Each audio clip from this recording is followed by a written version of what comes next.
Kita punya satu dapur bersama, dan standarnya di sana. Nah, kemudian saya juga bekerja sama dengan Kementerian Perindustrian untuk mendesain ini. Nah, kita ajukanlah proposal, bahwasanya ide itu ini dapur bersama. Nah, jadi pengusaha rendang ini Payakumbuh kita suruh masuk bikin koperasi, dan mereka memakai sentra rendang ini dengan biaya tertentu. Pak, kalau Pak Wali kalau boleh cerita Pak, sekarang pertumbuhan ekonomi di Kota Payakumbuh ini berapa Pak? Setelah kemarin terpuruk karena pandemi di hampir di semua tempat. Gimana Pak? Ya, memang kalau sebelum COVID kita sudah 6-7% ya. Tapi ketika COVID memang sempat sekali jatuh gitu ya. Minus 1,6 kalau nggak salah ya. Minus 1,6%. Tapi setelah itu udah positif lagi. Ya, jadi 2020 rebound ya. Rebound. Nah, 2021 kita sudah 1,4 kalau nggak salah ya, 43% pertumbuhan, dan kita tahun ini kita target yang ke 6%. 6%. Mudah-mudahan kalau melihat perkembangannya kayaknya tercapai. Baik, luar biasa nih benar. Kita ngobrolnya tidak panjang, tetapi kita sudah bisa mendapat gambaran dari Pak Wali Kota Pak Haji Rizal Falevi mengenai apa potensi yang ada di Kota Payakumbuh. Demikian, terima kasih Pak Wali. Terima kasih Pak. Salam sehat. Assalamualaikum warahmatullahi wabarakatuh. Salam sehat buat kita semua dan jangan lupa bahagia. Terima kasih.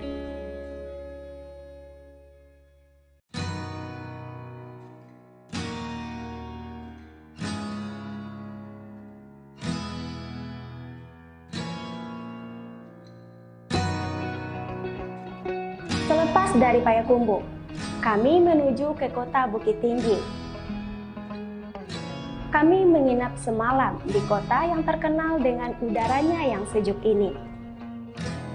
Kami menemui Wali Kota Bukit Tinggi, Herman Safar. Walaupun singkat, kami bercerita banyak tentang kota Bukit Tinggi. Kali ini saya berada di kota sejuk, kota Bukit Tinggi di Sumatera Barat. Dan saya sudah bersama dengan Pak Wali Kota Bukit Tinggi, Pak Haji Herman Safar, sarjana hukum. Pak Wali, mohon izin bisa cerita nggak? Kira-kira kalau kita pergi ke Bukit Tinggi, apa yang harus kita kunjungi, Pak Wali? Yang menjadi generator kota ini adalah jam gadang. Oke, jam gadang. Jam gadang, setelah itu lalu baru kuliner. Nah, memang ke Sumatera Barat, kalau tidak ke Bukit Tinggi, belum mencicipi kuliner asli kota. Berarti nggak afdol ya? Belum ke Sumatera Barat. Oh gitu ya. Jadi simbolnya adalah jam gadang dan kulinernya. Nah, selain itu potensi yang ada di kota Bukit Tinggi nih Pak Wali, selain jam gadang itu apa lagi? Yang pasti kota Bukit Tinggi ini titik temu beberapa orang yang haus dengan hiburan di Sumatera Barat dan juga daerah Riau dan Jambi. Weekend itu ketemu di sini. Pastinya potensi market inilah yang nanti akan menjadi peluang bagi seluruh pelaku usaha untuk menjual produk-produk asli buatan lokal atau hanya sebatas sebagai reseller gitu. Ya, kalau boleh saya tahu, Pak Wali, produk lokal yang paling diunggulkan di wilayah kota Bukit Tinggi ini apa Pak? Kalau kain fashion itu adalah kain kerancang. Kain kerancang. Kerancang itu bisa dijelaskan. Kerancang itu banyak dipakai untuk menjadi produk mukena. Oke. Itu terbaik. Ya, seluruh pejabat yang masuk ke sini, pejabat nasional, hampir semuanya ibu-ibunya mencari mukena kerancang itu. Ya. Dia premium produk. Produk dan dibikin oleh kelompok-kelompok UKM di sini ya. Pakai tangan. Oh, pakai handmade ya, Pak? Handmade. Ya. Ini luar biasa. Jadi kalau datang ke Sumatera Barat, saya mengulang kembali, rasanya nggak lengkap atau kurang afdol kalau tidak berkunjung ke kota Bukit Tinggi ya. Jadi kalau ke Sumatera Barat, mampir ke Bukit Tinggi, nonton jam gadang dan nikmati kuliner. Gitu ya, Pak. Demikian ngobrol singkat kita dengan Pak Herman Safar, Wali Kota Bukit Tinggi. Bertemu lagi nanti ketika kita keliling di wilayah lain di Sumatera Barat. Saya pamit undur diri. Assalamualaikum warahmatullahi wabarakatuh. Perjalanan pun kami lanjutkan menuju kota Padang Panjang. Berbeda dengan dua kota sebelumnya, Di kota Serambi Mekah ini, kami dijamu di rumah makan Pak Datur. Tak perlu menunggu waktu lama. Tim pun bersua dengan Wali Kota Padang Panjang, Fadli Amran.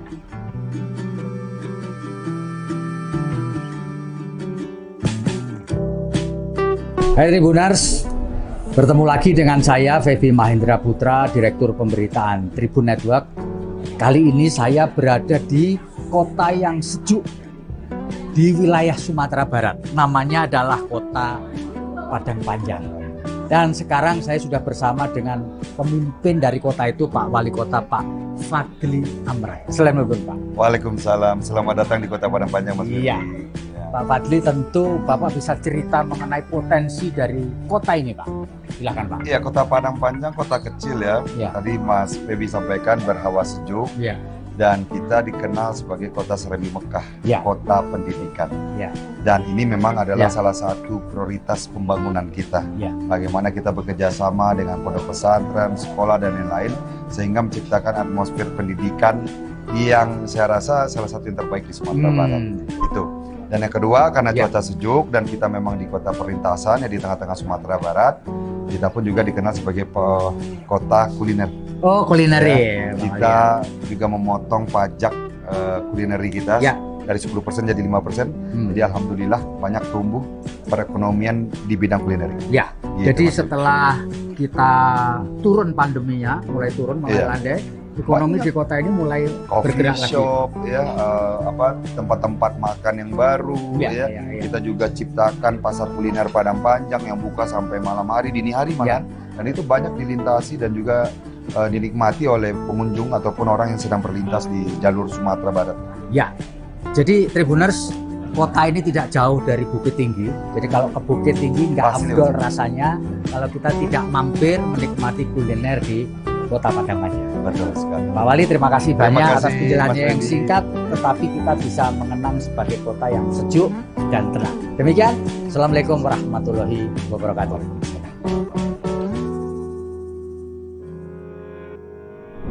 Selepas berjumpa Wali Kota Padang Panjang, kami pun melanjutkan perjalanan kami menuju Kota Padang. Tak lupa, kami berhenti di Lembah Anai.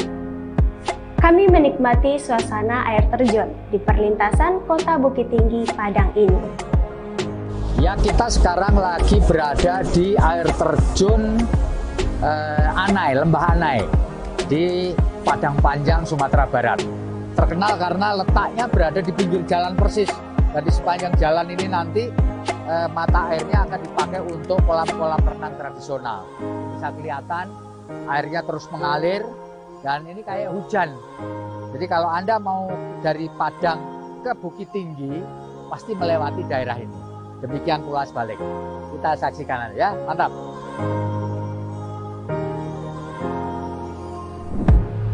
Seperti mendapat kejutan, pertemuan dengan Wali Kota Padang, Hendri Septa, pada 4 Agustus 2022 berlangsung di luar ruangan. Kami dijamu makan durian di halaman kantor Dinas Pertanian Padang di daerah Sungai Lareh, Lubuk Minturun. Sebagai kota yang punya 40.000 UKM, ya, apa yang Bapak bisa ceritakan mengenai UKM di Kota Padang ini, terutama peran pemerintah kota untuk membantu mereka? Silakan, Pak. Baik, pertama selamat siang ya buat semua pemirsa Tribun Network di mana saja berada. Terima kasih Pak Febi yang telah memberikan saya kesempatan untuk bisa memberitahukan para pejuang UMKM kita di Kota Padang yang alhamdulillah mereka semualah yang menguatkan tonggak ekonomi di Kota Padang, khususnya Sumatera Barat tentunya. Dan bicara tentang 40.000 UMKM yang di Kota Padang ini memang banyak ini Pak Febi ya. Dari kriteria jasa, ada yang kriteria makanan ringan, dan juga ada juga ya yang punya rumah makan, restoran dan lain-lain ya. Intinya semua alhamdulillah ini bergerak dengan baik ya.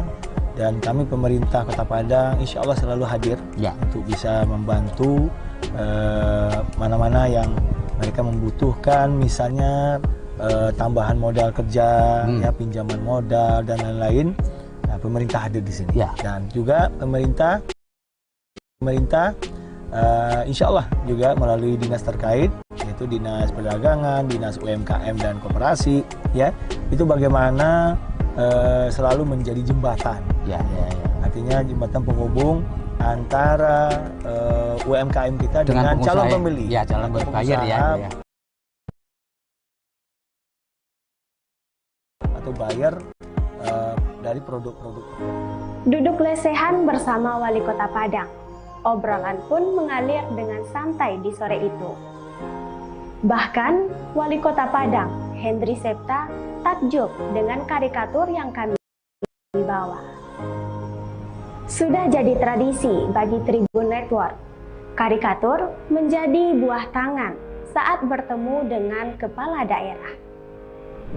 Sementara itu, tim lain yang dipimpin oleh GM Tribun News, Fofo Susatyo, juga mengunjungi beberapa daerah di Sumatera Barat dalam waktu yang bersamaan. Fofo Susatyo mengunjungi kota Sawah Lunto. Di sini tim pun disambut oleh Wali Kota Sawah Lunto, Dery Asta. Kepala daerah itu kan butuh waktu ya, dan biasanya afeksi inilah. Kalau di para wali kota jadi afeksi ya. Selesai audiensi dengan Dery Asta, kami pun diajak Kasubag Humas Pemko Sawah Lunto mengunjungi lubang tambang Mbah Suro. Ini merupakan salah satu objek andalan di kota Sawah Lunto yang ditetapkan UNESCO sebagai World Heritage atau salah satu warisan dunia. Ini kalau kena pakaian bisa rusak pakaian karena kadar asamnya tinggi gitu Pak. Jadi ini bisa dilihat Mas, kalau hampir seharian kami menghabiskan waktu di kota Sawah Lunto. Namun sebelumnya kami sempat mengunjungi kota Solok. Berhubung Wali Kota Solok Zul Elfian sedang berada di luar kota, kami pun ditemui protokol perwakilan pimpinan. Jadi masih memungkinkan, seandainya masih memungkinkan untuk betul-betul terasa sebagai tuan rumah, ada ajan afeksi. 90 wali kota di sana. Roadshow relaunching tribunpadang.com berlanjut menuju kota Pariaman. Di kota Tabui ini, kami ditemui langsung Wali Kota Pariaman, Bapak Jenius Umar. Jenius Umar bercerita banyak tentang agenda yang sedang berlangsung di kota Tabui ini. Jenius Umar bercerita banyak kepada kami tentang agenda kota Pariaman saat ini, termasuk Pesona Hoyak Tabui Piaman 2022 yang akan diramaikan oleh jutaan wisatawan hingga pertengahan Agustus mendatang. Memanfaatkan Tribun ini sebagai jendela kita keluar, bahwa apa yang dilakukan di Pariaman ini sebetulnya bisa menjadi best practice beberapa daerah lain, kota-kota lain di Indonesia. Nah itu peran dari media adalah menjadi jembatan antara kita dari daerah ke nasional. Demikian rangkaian acara Roadshow tim Tribun Network bersama para wali kota se-Sumatera Barat. Perjalanan kami mengelilingi Sumatera Barat berlangsung sukses dan lancar tanpa kendala. Semoga dengan hadirnya tribunpadang.com membuat Tribuner semua menjadi semakin update untuk mendapatkan informasi.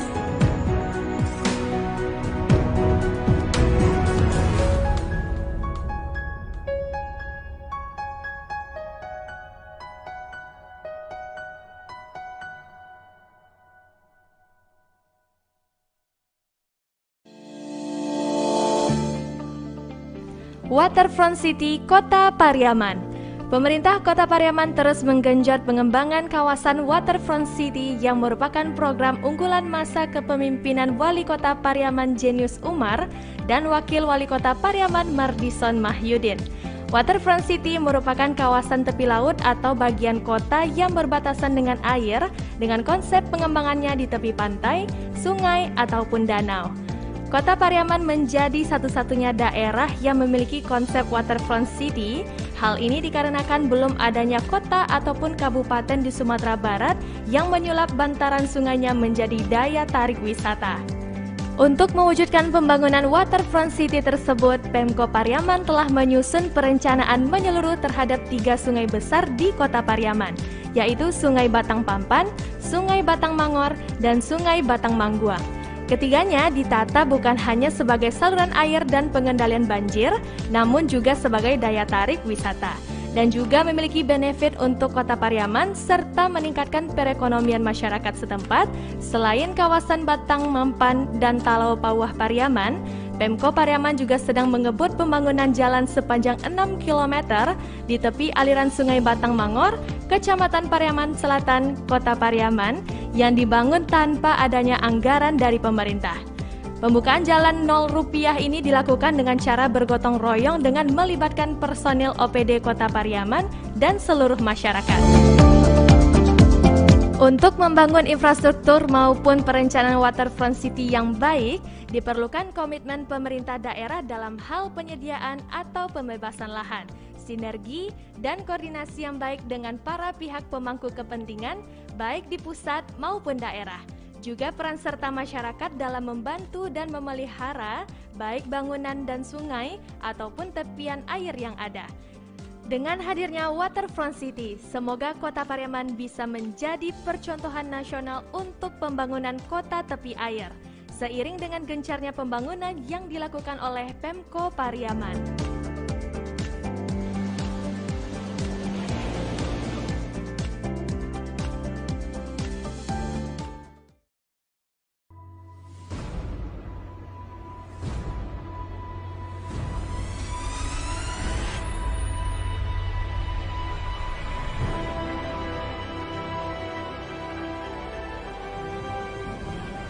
Kami hadir sebagai yang pertama di Indonesia dan Asia Tenggara.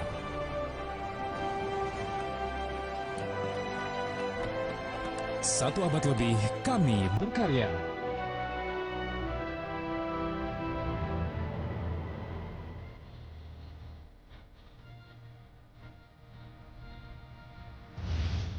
Menghadirkan mahakarya anak bangsa untuk negeri.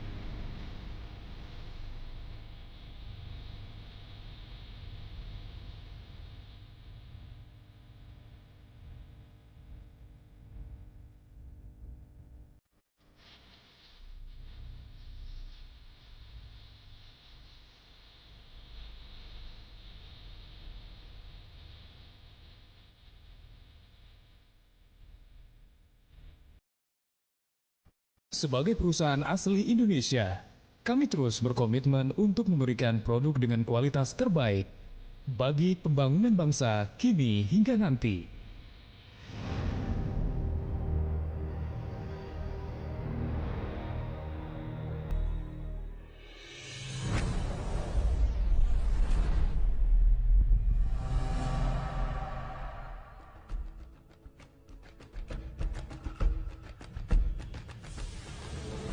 Untuk menjamin kualitas semen terbaik, kami menggunakan bahan baku terbaik dan melakukan quality control dan assurance yang ketat dalam setiap tahapan proses pembuatan semen.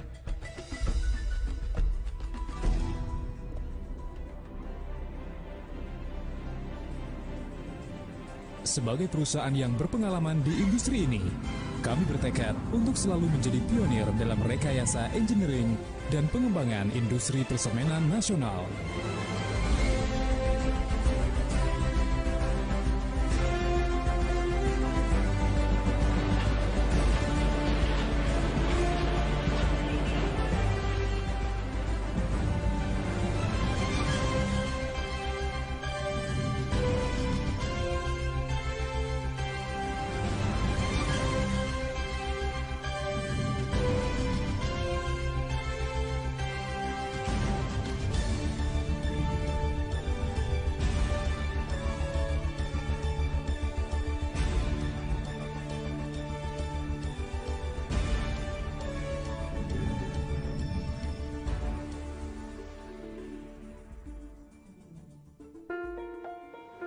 kami selalu menyadari pentingnya menjaga kepercayaan Anda.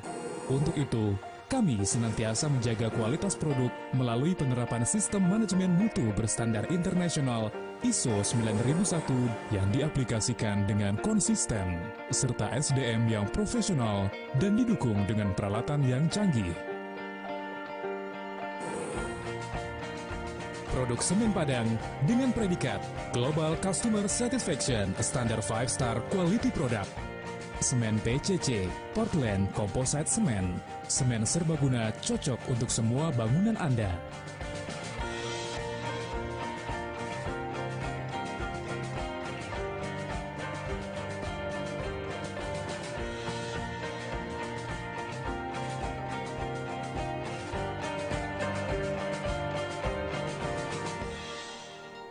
Dengan strategi pemasaran terpadu dari utara Pulau Sumatera yang didukung oleh jaringan distribusi darat dan laut, serta diperkuat dengan pabrik pengantongan semen dan gudang penyangga yang tersebar hampir di seluruh area pemasaran untuk memastikan produk kami selalu memenuhi kebutuhan Anda.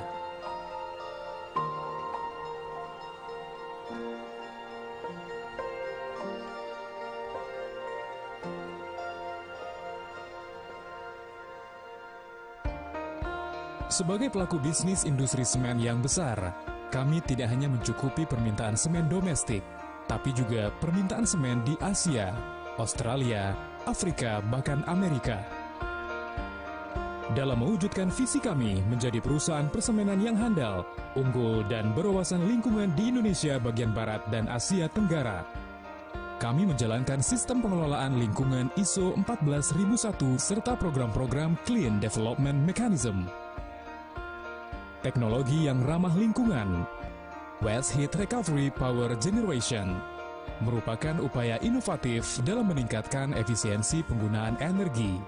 Inovasi teknologi ini mampu memanfaatkan gas panas yang terbuang menjadi sumber pembangkit tenaga listrik, meraih beberapa penghargaan tingkat nasional maupun internasional di antaranya.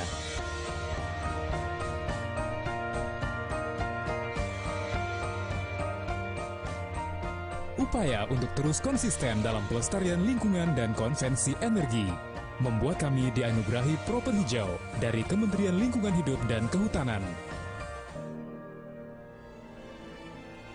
PT Semen Padang sebagai bagian dari SIG yang merupakan badan usaha milik negara tidak hanya berkontribusi untuk menambah kas negara, tetapi juga berkontribusi langsung kepada masyarakat Indonesia melalui program-program Corporate Social Responsibility. Dengan tema Basinergi Membangun Nagari, berpedoman pada ISO 26000 SR.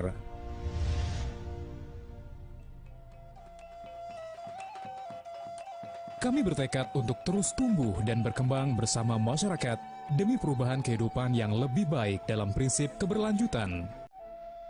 Mendukung ekonomi skala kecil dan kewirausahaan melalui pelaksanaan program kemitraan dengan membina lebih dari 2.000 UMKM yang telah dimulai sejak tahun 1987 di berbagai sektor. Bantuan pendidikan dan pelatihan.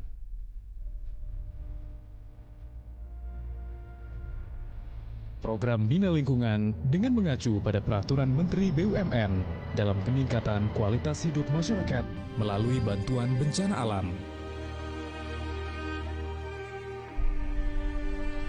Bantuan pengembangan sarana dan prasarana umum. Bantuan sarana ibadah. Bantuan pelestarian alam. Bantuan sosial kemasyarakatan dalam rangka pengentasan kemiskinan.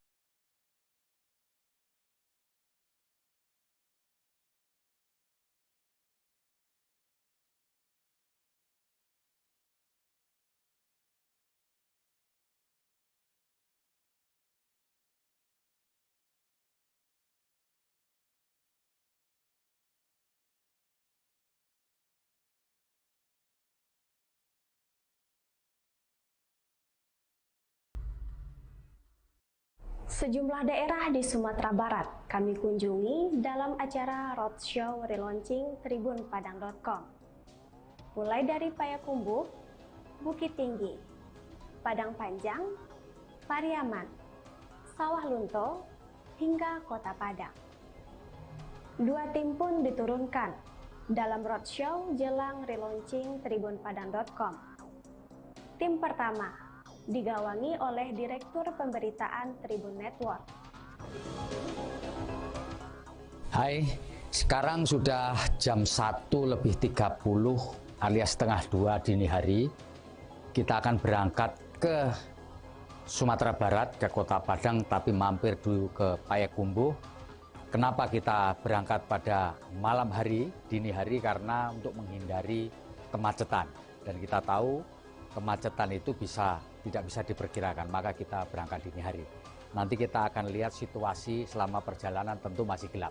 Ayo kita ikuti yuk.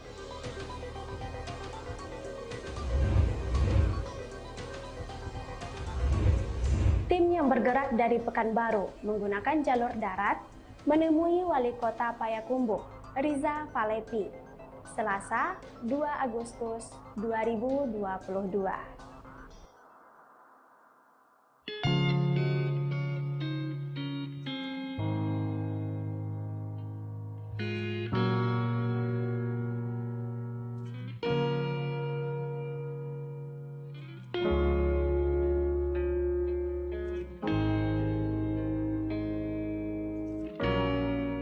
Kami dijamu langsung di ruangan VIP Wali Kota Payakumbuh.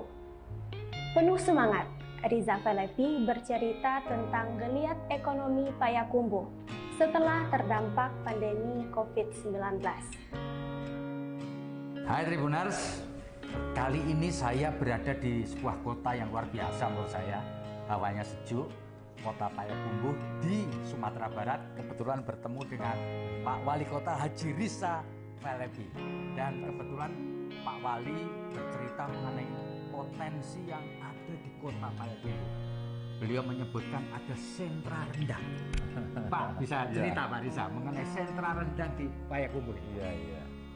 Iya, begini Pak, kalau rendang mungkin orang Indonesia sudah tahu ya Pak, ya, bahkan negara tetangga pun suka rendang. Betul. Dan di beberapa tempat juga sampai ke negeri Cina pun orang suka rendang. Hanya persoalannya kenapa kok ini saya lihat ya tidak ada standarisasi produk yang levelnya itu bisa seperti level pabrikan ya. Punya ISO, punya izin edarnya MD gitu ya, standar nasional SNI, kemudian juga beberapa standar-standar lain sampai halal dan lain-lain gitu ya. Nah ini semua kan UKM kita itu dia sebenarnya sudah bagus. Masakannya enak-enak Pak.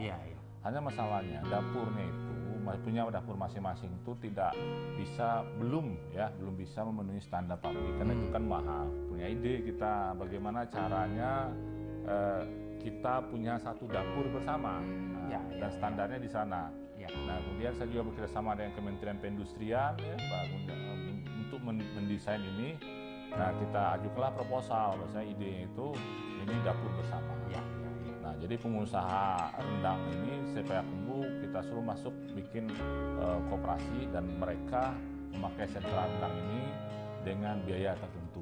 Pak, kalau Pak Wali kalau boleh cerita Pak, sekarang pertumbuhan ekonomi di Kota Payakumbuh ini berapa Pak? Setelah kemarin terpuruk karena pandemi hampir di semua tempat. Gimana Pak? Ya memang kalau sebelum COVID kita sudah 6-7% ya, tapi ketika COVID memang sempat sekali jatuh gitu ya, minus 1,6 kalau nggak salah ya, minus 1,6%. Tapi setelah itu udah positif lagi. Ya dari 2020 rebound ya Pak ya. Rebound. Nah 2021 kita sudah 1,4 kalau nggak salah ya, 43% pertumbuhan, dan kita tahun ini kita target yang ke 6%. 6%. Mudah-mudahan kalau melihat perkembangannya kayaknya tercapai. Baik, luar biasa Tribuners. Kita ngobrolnya tidak panjang, tetapi kita sudah bisa mendapat gambaran dari Pak Wali Kota Pak Haji Riza Falepi mengenai apa potensi yang ada di Kota Payakumbuh. Demikian, terima kasih Pak Wali. Terima kasih Pak. Salam sehat. Assalamualaikum warahmatullahi wabarakatuh.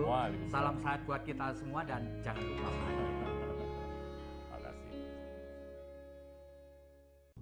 Selamat datang dalam acara Talkshow Nasional Peran Pemerintah Kota dalam Membangun UKM Berorientasi Ekspor.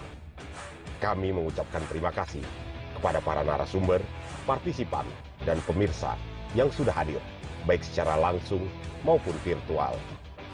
Dengan bangga, Tribun Network, Kompas Gramedia, dan tribunpadang.com mempersembahkan dialog mengenai apa yang telah, sedang, dan akan dilakukan pemerintah pusat dan pemerintah daerah untuk mendorong lahirnya UKM berorientasi ekspor. Talkshow yang digelar secara hybrid dari ballroom Hotel Santika Padang, Sumatera Barat ini dipancar luaskan oleh jaringan Tribun Network di seluruh Indonesia yang jangkauannya mencapai 20 juta subscriber. Mari kita sambut MC kita, Nika Aprilia, dan host talkshow Direktur Pemberitaan Tribun Network, Feby Mahendra Putra.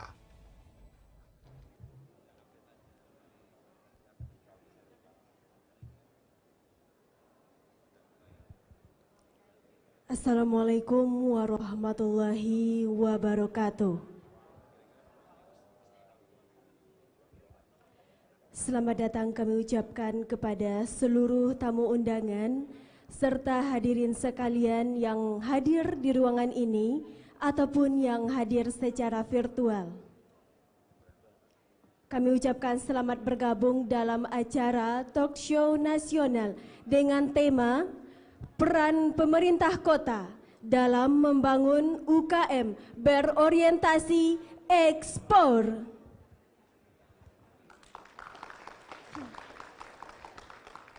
Saya Nika Aprilia selaku MC pada sore hari ini, tetapi tentunya saya tidak sendiri. Bersama saya, Direktur Pemberitaan Tribun Network, Bapak Feby Mahendra Putra, yang akan menjadi moderator talkshow kita pada sore hari ini. Langsung saja kita sambut Bapak Feby Mahendra Putra. Terima kasih Nika Aprilia, reporter tribunpadang.com. Kepayakumbuh membeli bumbu cakep, bumbu gulai untuk masakan. Selamat datang Bapak dan Ibu, terima kasih kami ucapkan. Tepuk tangan dong. Ambil rambutan pakai galah, galah panjang dari bambu. Saya aturkan salam dan sembah terhatur pada Bapak dan Ibu. Assalamualaikum warahmatullahi wabarakatuh. Salam damai sejahtera buat kita semua, swastiastu, namo buddhaya, dan salam kebajikan. Saya Feby Mahendra Putra, Direktur Pemberitaan Tribun Network. Sungguh berbahagia pada kesempatan kali ini bisa menjadi moderator dalam acara Peran Pemerintah Kota dalam Membangun UKM Berorientasi Ekspor yang akan menghadirkan para pembicara baik dari Jakarta maupun dari pemerintah kota mewakili Sumatera Barat dan seluruh Indonesia. Dan saya menemani Nika Aprilia. Tentu kepingin menyapa satu persatu Bapak Ibu sekalian, terima kasih sudah hadir. Dan sebagian saya sudah bertemu kemarin, Pak Wali Kota Payakumbuh, Pak Dani Pomanto, Pak di Sawah Lunto, Pak, kita sudah bertemu, terima kasih atas kehadirannya. Mari kita sapa. Baik Bapak, kita sapa dulu tamu undangan kita pada sore hari ini. Yang kami hormati Menteri UKM dan Koperasi Bapak Teten Mas Duki, selamat bergabung Bapak.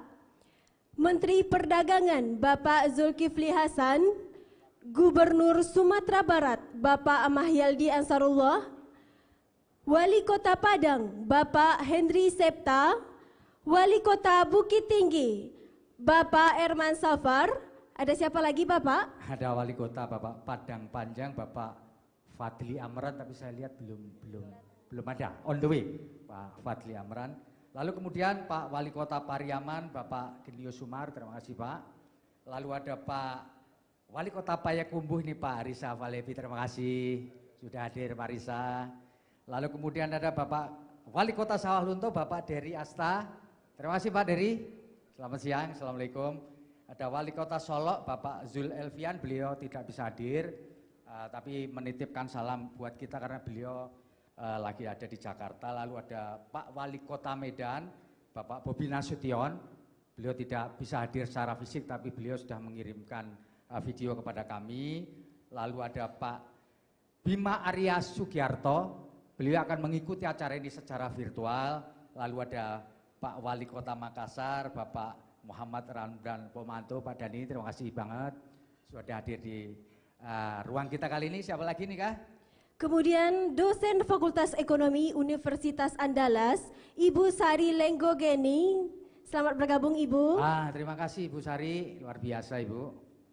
Kemudian pakar marketplace digital, Bapak Dr. Insinyur Yul Hafizar, Ketua Ikatan Ahli Informatika Indonesia Sumatera Barat. Selamat bergabung Bapak. Dan juga di tengah-tengah kita semua sudah hadir Direktur Keuangan dan Umum PT Semen Padang, Bapak Oktoweri. Terima kasih. Kepala Humas Semen Padang, Ibu Nur Anita. Kepala Bidang Komunikasi Semen Padang, Ibu Dina Armidia. Kemudian siapa lagi Bapak? Ya, tentu dari Tribun Network. Ada bos saya ini, Pak CEO Tribun Network, Pak Dalandai. Mohon izin Pak, untuk bisa berdiri Pak. Nah ini Pak Dalandai, CEO Tribun Network, tepuk tangan buat beliau. Hadir bersama saya juga ada Commercial Director, Pak Ciptiantoro. Silakan Pak, berdiri Pak, biar kelihatan gantengnya. Ya, terima kasih. Dan mengikuti bersama kita secara virtual, Komisaris Tribun Network, Pak Sendrianto. Kemudian tidak lupa juga Direktur Pemberitaan Tribun Network, Bapak Febi Mahendra Putra. Itu saya sendiri. Terima kasih. Lanjut Mega. Dan yang juga kami hormati Forkompinda Provinsi Sumatera Barat, para pemimpin redaksi, General Manager Bisnis, News, Production, Online Manager Tribun Network seluruh Indonesia yang hadir, di mana saat ini ada 65 jaringan Tribun Network yang sudah berdiri. Juga tak lupa yang kami banggakan, Bapak dan Ibu hadirin yang hadir pada saat ini di Hotel Santika Premier Padang ataupun yang hadir secara virtual. Kemudian kami juga mengucapkan terima kasih kepada para sponsor yang sudah membantu dalam menyukseskan acara kita pada sore hari ini, di antaranya Hotel Santika Premier Padang, PT Semen Padang, Icon Plus, Iconic, Hotel Amaris Padang, Pemko Sawah Lunto, dan Pemko Pariaman. Baik, terima kasih kepada para sponsor yang telah mendukung acara ini nih Kak ya. Tanpa mereka kita bukan apa-apa. Para sponsor, terima kasih sekali. Bapak. Selanjutnya. Baik, hadirin, acara kita ini disiarkan secara langsung atau live melalui jaringan Tribun Network di seluruh Indonesia. Dapat disaksikan melalui platform YouTube dan Facebook. Mungkin bisa disebutkan Bapak berapa subscriber kita? Baik, jadi total kita punya subscriber di YouTube ada 20 juta dan ada 91 juta follower di sosial media kita. Bapak Ibu sekalian, perlu saya sampaikan bahwa tribunpadang.com telah beroperasi sejak 3 tahun lalu dan ada tribun lain yang ada di Sumbar tapi bukan menjadi bagian dari kami. Namanya tribunsumbar.com. Jadi Tribun Padang saja yang bergabung menjadi bagian dari Tribun Network. Alias jangan salah pilih Bapak Ibu sekalian. Terima kasih. Lanjut. Baik hadirin yang kami hormati, sebelum kita memulai acara kita ini, alangkah baiknya kita buka acara kita dengan membacakan doa. Dalam hal ini, doa akan dipimpin oleh Ustadz Ahmad Lidra LC MPD. Kepada Ustadz kami persilahkan.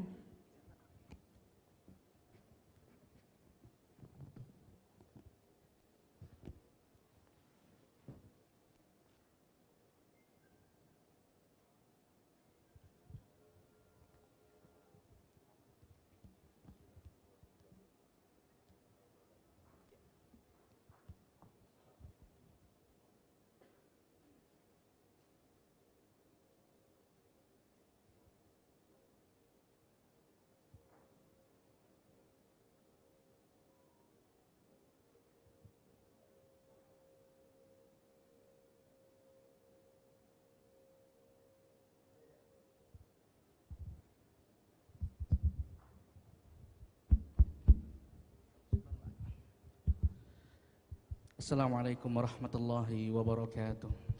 Waalaikumsalam. Bapak Ibu hadirin hadirat, mari sejenak kita berdoa kepada Allah Subhanahu wa taala, diawali dengan istighfar. Astaghfirullahalazim, astaghfirullahalazim, astaghfirullahalazim. Al-Fatihah. A'udzubillahi minasyaitonir rajim. Bismillahirrahmanirrahim. Alhamdulillah.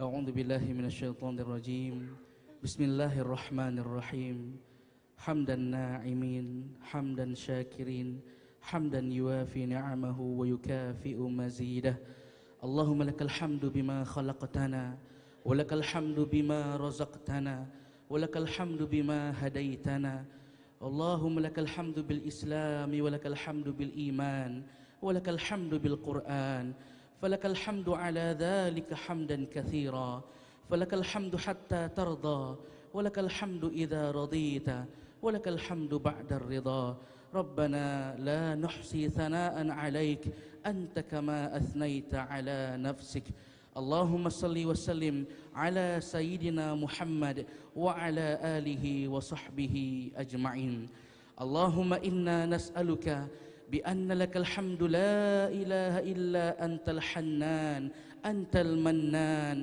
بديع السماوات والأرض يا ذا الجلال والإكرام اللهم إنا نسألك بأن نشهد أنك أنت الله لا إله إلا أنت الأحد الصمد لم يلد ولم يولد ولم يكن له كفوا أحد يا ودود يا ذا العرش المجيد يا فعال لما يريد نسألك بعزتك التي لا ترام وبملكك الذي لا يضام وبنورك الذي ملء الأركان عرشك أن تجعل جمعنا جمعا مرحوما وتفرقنا بعده تفرقا معصوما ولا تجعل أحدا فينا ومعنا شقيا ولا محروما.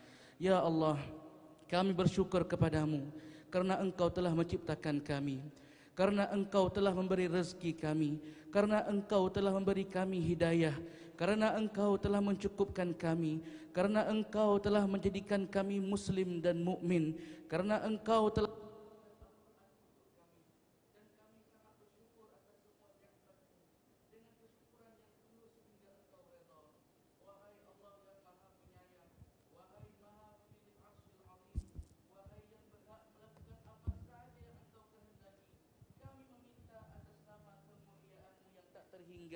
dan kami meminta atas kekuasaan-Mu yang tak akan terhinakan, dan kami meminta kepadamu atas cahayamu yang mengisi tiang-tiang arsy-Mu, agar Engkau menjadikan perkumpulan kami ini perkumpulan yang Engkau kasihi ya Allah, dan berpisahnya kami setelah ini perpisahan yang Engkau ampuni segala dosa kami, dan janganlah Engkau jadikan salah satu di antara kami siksaan dan terhalang dari kebaikan ya Allah.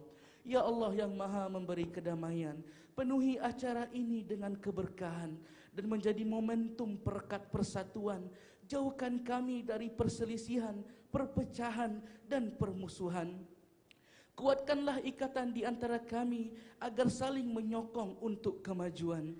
Eratkanlah ikatan silaturahim di antara kami agar menjaga persaudaraan dan saling mengingatkan dalam kebaikan. Ya Allah, ya Rabbana, tempat kami kembali, ampunkanlah segala dosa kami, dosa orang tua kami, dosa guru-guru kami, dan dosa pemimpin kami dan pendahulu kami. Terimalah amal soleh kami sebagai bekal untuk menjadi penghuni surgamu nanti. Ya Allah, cinta dan rahmat-Mu tiada bertepi. Lindungilah dan berkahilah negeri kami. Kabulkanlah doa dan permohonan ini. Rabbana atina fid dunya hasanah wa fil akhirati hasanah wa qina adzaban nar. Bifadli subhana rabbika rabbil izzati amma yasifun wa salamun alal mursalin walhamdulillahi rabbil alamin. Wassalamualaikum warahmatullahi wabarakatuh. Waalaikumsalam.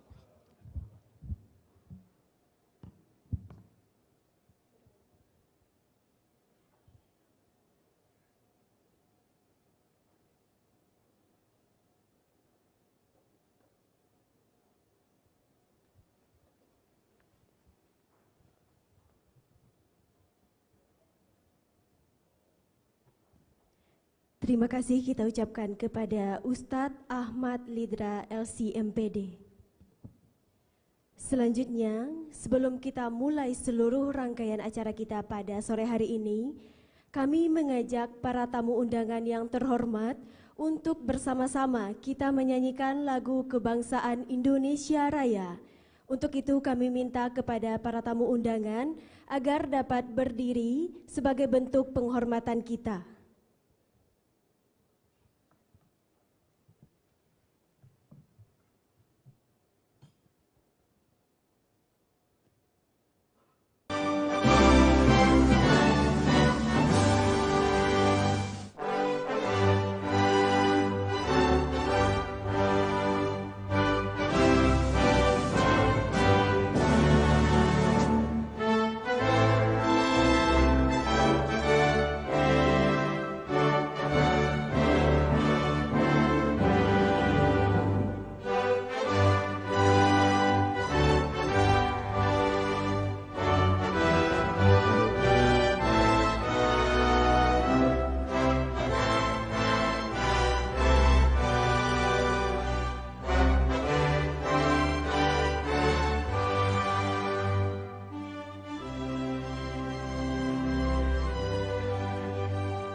Hadirin kami persilahkan untuk duduk kembali.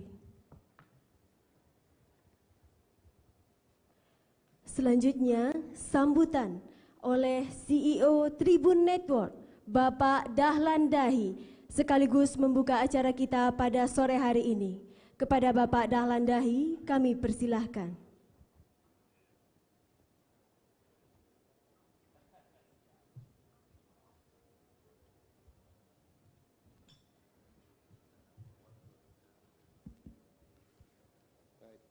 Bismillahirrahmanirrahim. Assalamualaikum warahmatullahi wabarakatuh. Waalaikumsalam. Pak Teten, Bapak Menteri Koperasi dan UKM yang kami hormati, Pak Menteri Perdagangan atau yang mewakili, Pak Gubernur yang kami hormati, Bapak Wali Kota Bogor, Pak Bima Arya. Sayang screen-nya nggak kelihatan ya. Tuh, lihat, beliau juga sekaligus sebagai Ketua Apexi. Jadi sebelum acara Apexi kami sempat meeting online dan beliau mengundang Tribun untuk ikut berpartisipasi dalam acara Apexi dan ini adalah rangkaiannya. Terima kasih Pak Bima. Kemudian Pak Wali Kota Padang Panjang, Pak Fadli, yang terhormat Pak Wali Kota Pariaman, Pak Jenius Umar, terima kasih atas bantuannya juga sehingga acara ini terselenggara. Bapak Wali Kota Padang, Pak Henry Septa, Bapak Wali Kota Makassar, Pak Dani, ini kawan baik Pak, sama-sama tumbuh dulu waktu saya masih jadi wartawan dan masih jadi wartawan sampai sekarang. Bapak Wali Kota Payakumbuh, Pak Riza, yang terhormat Bapak Wali Kota Sawalunto, Pak Dery, terima kasih juga. Bapak Wali Kota Bukit Tinggi, Pak Herman Safar, yang kami hormati juga. Ini ada Pak Okto, tetangga tempat duduk saya. Terima kasih Pak Okto, beliau Direktur Keuangan dari Sementonasa ya. Terima kasih juga dari Bapak Pimpinan Sementonasa. Lalu Semen Padang, Pak. Oh, semen. Iya, tonase ada di sana, Pak. Ini ya, Padang. Ini Pak Dani langsung kaget kenapa semen tonase ya. Ini mestinya semen Padang ya. Mohon maaf Pak Okto ya. Lalu Pak Ainur ya, GM Hotel Santika. Ya, kebetulan Tribun itu Kompas Gramedia, dan Kompas Gramedia ada Hotel Santika di sini, ada Hotel Amaris, dan ada toko buku Gramedia. Lalu Bapak Ibu pimpinan Forum Komunikasi Daerah. Kemudian saya ingin menyapa teman-teman saya yang hadir secara online, para pimpinan Tribun, para GM, para pemimpin redaksi, dan para manajer juga ikut menyaksikan acara ini. Bapak Ibu Sari, ini pembicara kita yang paling cantik nih. Ibu Sari kebetulan satu-satunya pembicara perempuan. Assalamualaikum Bu. Lalu ada juga Pak Iyo Hefizar ya, beliau dosen informasi teknologi dari Politeknik sini. Baik, Bapak Ibu sekalian, Tribun Padang udah 3 tahun di sini. Kantor kami masih sementara, kami sedang cari kantor. Moga-moga bisa segera dapat sehingga kami bisa hadir secara permanen di sini. Dan ini termasuk kota yang terakhir, salah satu kota yang terakhir ya dari Tribun dalam usianya 20 tahun lebih. Di seluruh Indonesia kami ada sekitar 40-50an kantor, termasuk di Aceh mungkin Bapak dan Ibu di sana, ada Serambi Indonesia, itu udah koran 20 tahun lebih. Di Medan ada Tribun Medan, kemudian ini ada Mas Wira dari Tribun Bengkulu, 13 jam naik mobil ke sini. Lalu ada Bang Dayan, beliau naik mobil juga dari Pekanbaru, itu dari Tribun Pekanbaru. Mas Febi, saya, Mas Sipto dari Jakarta. Lalu teman-teman kita dari Solo juga ikut dalam produksi acara ini. Terima kasih banyak. Baik, soal UMKM atau Small Medium Enterprise.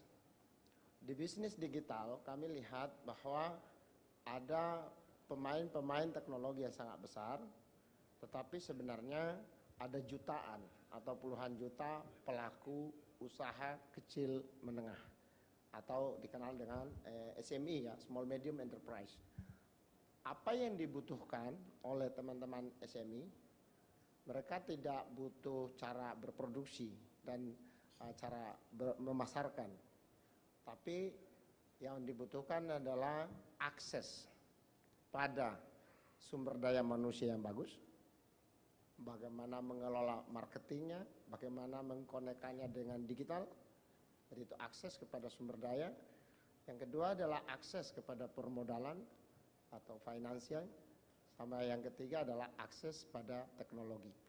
Dari cara kami melihat 3 masalah pokok ini, Tribun mensponsori satu kegiatan yang namanya Local Core. Local Core itu adalah usaha kita untuk melihat startup-startup di daerah dan memberi mereka akses kepada teknologi, finansial, sama sumber daya manusia. Agak beda dengan di Jakarta, semua orang yang talented people ada di sana, termasuk dari luar negeri. Tapi begitu kita masuk ke daerah, bisnisnya seringkali kesulitan dengan tenaga yang handal. Ini saya rasa tantangan kita. Jadi kalau dari sisi kita di media, peran kita adalah bagaimana memberi akses kepada semua usaha kecil menengah di daerah untuk mendapatkan panggung di media. Itu salah satu tantangan strategis kita ya. Dan Pak dosen nanti bisa menjelaskan lebih baik. Ya, tadi udah diskusi sebentar bagaimana kita dengan misalnya Universitas Andalas atau Politeknik, kita sama-sama menjelaskan how to ya supaya usaha kecil menengah segera terkoneksi ke digital untuk mendapatkan market yang lebih besar.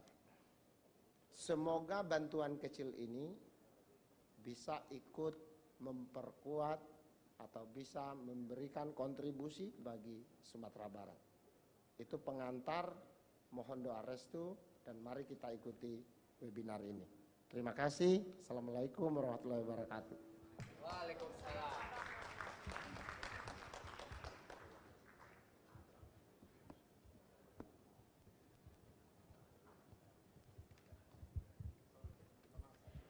Terima kasih kita ucapkan kepada Bapak Dahlan Dahi. Baik hadirin yang kami hormati, kita masuk kepada acara inti pada sore hari ini. Untuk itu saya mohon pamit sejenak karena panggung ini akan saya serahkan kepada Bapak Feby Mahendra Putra yang akan memandu jalannya talk show kita pada sore hari ini. Dipersilahkan Bapak. Baik Nika, terima kasih. Terima kasih juga ini saya lihat ibu-ibu dari UKM saya mengiranya dan adik-adik mahasiswa mahasiswi, terima kasih atas kehadirannya. Kita beri tepuk tangan dulu kepada UKM Sumatera Barat. Luar biasa Sumatera Barat. Sebelum itu kita saksikan dulu video berikut ini. Saatnya kita masuk ke acara talk show bertajuk Peran Pemerintah Kota dalam Membangun UKM Berorientasi Ekspor, yang menghadirkan para narasumber antara lain Menteri UKM Koperasi Teten Masduki sebagai keynote speaker, Menteri Perdagangan Zulkifli Hasan, Gubernur Sumatera Barat Mahyeldi Ansyarullah, Wali Kota Padang Henry Septa, Wali Kota Bukit Tinggi Herman Syafar, Wali Kota Padang Panjang Fadli Amran, Wali Kota Pariaman Jenius Umar, Wali Kota Payakumbuh Riza Fahlevi, Wali Kota Sawalunto Dery Aspa, Wali Kota Solok Zul Elfian, Wali Kota Medan Bobi Nasution, Wali Kota Bogor Bima Arya Sugiarto, Wali Kota Makassar Muhammad Ramdan Pomantu, dosen Fakultas Ekonomi Universitas Andalas Sari Lenggugede, dan pakar marketplace digital Dr. Insinyur Yulhefizar. Talk show ini akan dimoderatori oleh Direktur Pemberitaan Tribun Network Feby Mahendra Putra. Terima kasih Bapak, kita masuk ke acara inti, tapi sebelum itu Pak, saya mau berpantun dulu lah biar kita hangat.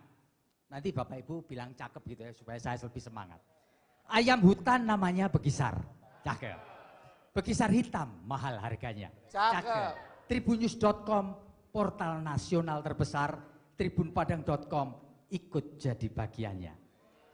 Membeli beras ke kota Solok. Cakep. Rendangnya empuk, lezat rasanya. Cakep. Promiti Sumatera Barat memang elok. Alamnya indah, UKM-nya dahsyat. Yes.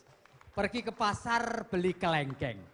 Kelengkeng manis pemberian kerabat. Tribunpadang.com bukan portal kaleng-kaleng. Siap membantu UKM di Sumatera Barat. Iya. Terima kasih.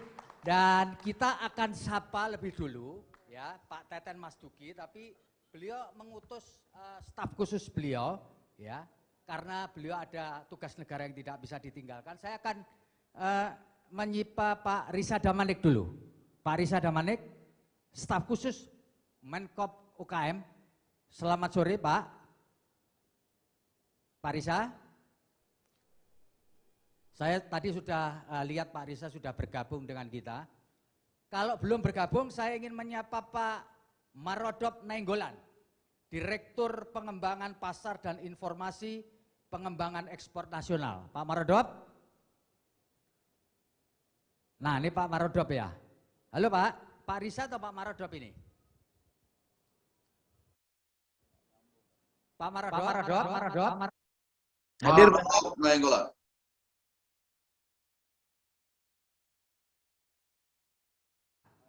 Pak Risa. Tuh, ini teknologi begini Pak, kadang-kadang masuk, kadang-kadang enggak. Pak Risa, selamat sore. Selamat sore, Assalamualaikum. Selamat sore, Assalamualaikum Pak.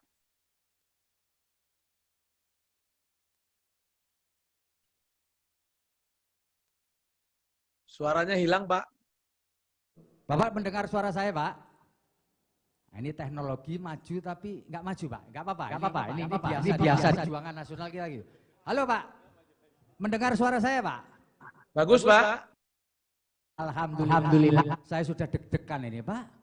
Pak, bisa dijelaskan apa yang telah dilakukan oleh Kementerian koperasi dan UKM untuk membantu UKM kita ini, Pak, supaya mereka bisa berekspor. Dan Bapak bisa jelaskan juga ke depan forum ini, apa sih kontribusi yang sudah diberikan oleh UKM kita untuk mengungkit perekonomian, Pak, terutama di dalam meningkatkan apa yang disebut dengan tingkat perekonomian kita setelah kita 2 tahun didera oleh COVID-19. Silakan. Halo. Silakan Pak Riza Damani. Baik Pak, terima kasih Pak. Pak Radif ya Pak ya. Selamat sore, salam sejahtera untuk kita semuanya. Assalamualaikum warahmatullahi wabarakatuh. Yang kami hormati tentunya Bapak Ibu yang hadir pada kesempatan hari ini. Sekali lagi mohon maaf karena Pak Menteri berhalangan hadir. Beliau mengutus kami untuk dapat mewakili. Terkait dengan tadi Pak ya, pertanyaan tadi yang disampaikan, tentu kita menyadari betul bahwa situasi ekonomi kita dalam 2 tahun terakhir tidaklah mudah, tapi kami harus mengatakan bahwa pelaku-pelaku UMKM kita ini punya daya lenting yang cukup kuat dan berkontribusi ya, menahan situasi yang pelik tadi. Dan alhamdulillah kalau kita lihat pada kuartal kedua tahun 2022 ini ekonomi kita tumbuh cukup baik, 5,44% year on year. Jadi artinya ini satu situasi yang baik gitu, yang tentu kita ingin pertahankan dan terus tingkatkan. Nah, namun kita juga sadari bahwa pada sisi yang lain produktivitas dan daya saing UMKM kita ini masih relatif rendah ya, sebagaimana mungkin sudah disampaikan pada sesi-sesi sebelumnya.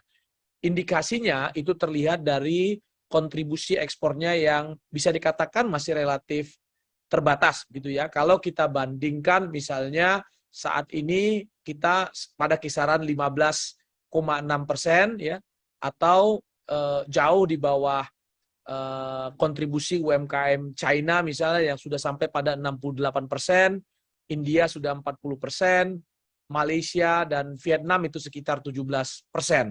Nah, untuk itulah kami di Kementerian Koperasi dan UKM itu menargetkan insya Allah di tahun 2024 yang akan datang kontribusi pendapatan ekspor kita dari UMKM itu bisa meningkat menjadi 17%.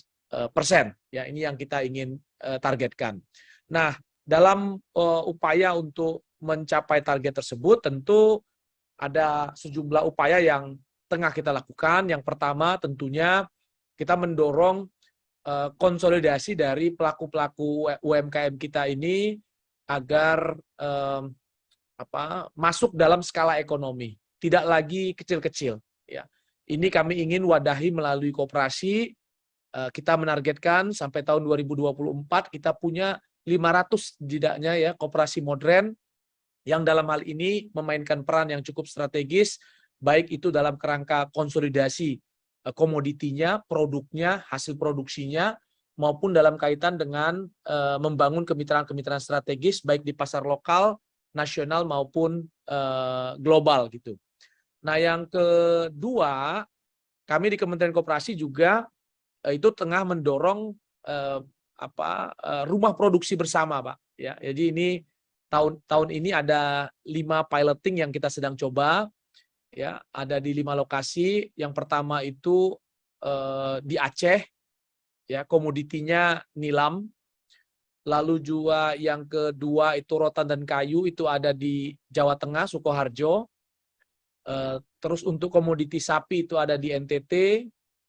Biofarmaka ini ada di Kalimantan Timur, dan kelapa di Sulawesi Utara, tepatnya di Halmahera Selatan. Ini juga menjadi prioritas kita. Kita berharap nantinya dengan adanya rumah produksi bersama ini, pelaku-pelaku UMKM kita yang sudah punya bahan baku unggul di daerahnya masing-masing, itu justru bisa semakin berkembang usahanya dengan fasilitasi kelengkapan ya, inovasi, teknologi, pabrik, fasilitas yang memadai, yang bisa digunakan secara bersama-sama, yang kualitasnya, yang manfaatnya, yang inovasinya tidak kalah dengan yang dimiliki oleh korporasi-korporasi besar. Harapan kita begitu ya. Itulah kenapa kita mencoba untuk mendorong adanya rumah produksi bersama tadi itu. Dan yang ketiga tentu akses pembiayaan. Ini menjadi sangat krusial tentu. Berkembangnya usaha tentu membutuhkan modal yang juga terus meningkat. Kaitannya dengan pembiayaan ekspor, kita sudah punya LPI ya, Lembaga Pembiayaan Ekspor Indonesia, dan juga secara spesifik Presiden sudah memberikan arahan kepada kita semua, kepada kami ya, dalam kaitan dengan dukungan kepada UMKM hingga tahun 2024 itu rasio kredit perbankan diharapkan meningkat menjadi yang tadinya hanya 20% untuk UMKM itu bisa meningkat menjadi 30% di tahun 2024 yang akan datang ya. Itu sudah diikuti dengan berbagai perubahan-perubahan atau peningkatan-peningkatan, termasuk tahun ini kredit usaha rakyat kita itu meningkat mencapai lebih dari 350 triliun sudah. Nah, yang lain ada pembiayaan melalui lembaga pembiayaan dana bergulir, Pak ya.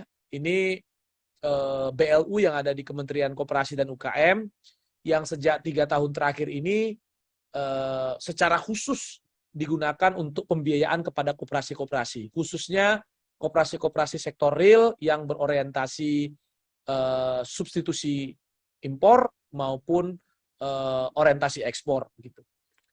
Dan yang lain tentu ada BNI Ekspora ya, ini juga sudah banyak kolaborasi dilakukan, termasuk diantaranya juga dengan modal Ventura dan lain-lain. Nah, di luar itu Pak, kita melakukan juga peningkatan kapasitas daripada SDM pelaku-pelaku UMKM kita. Di Smesco kita sedang mengembangkan apa yang disebut dengan sekolah ekspor. Ini satu sekolah alternatif yang dapat digunakan oleh pelaku-pelaku UMKM kita yang sudah siap go global untuk mendapati pengalaman-pengalaman ya, experience yang konkret, yang aplikatif ya, yang bisa digunakan dalam upaya untuk pengembangan usahanya menuju pasar global gitu ya. Dan juga kita punya Smesco Hub Timur Pak, ini baru dikembangkan, tepatnya ada di Bali.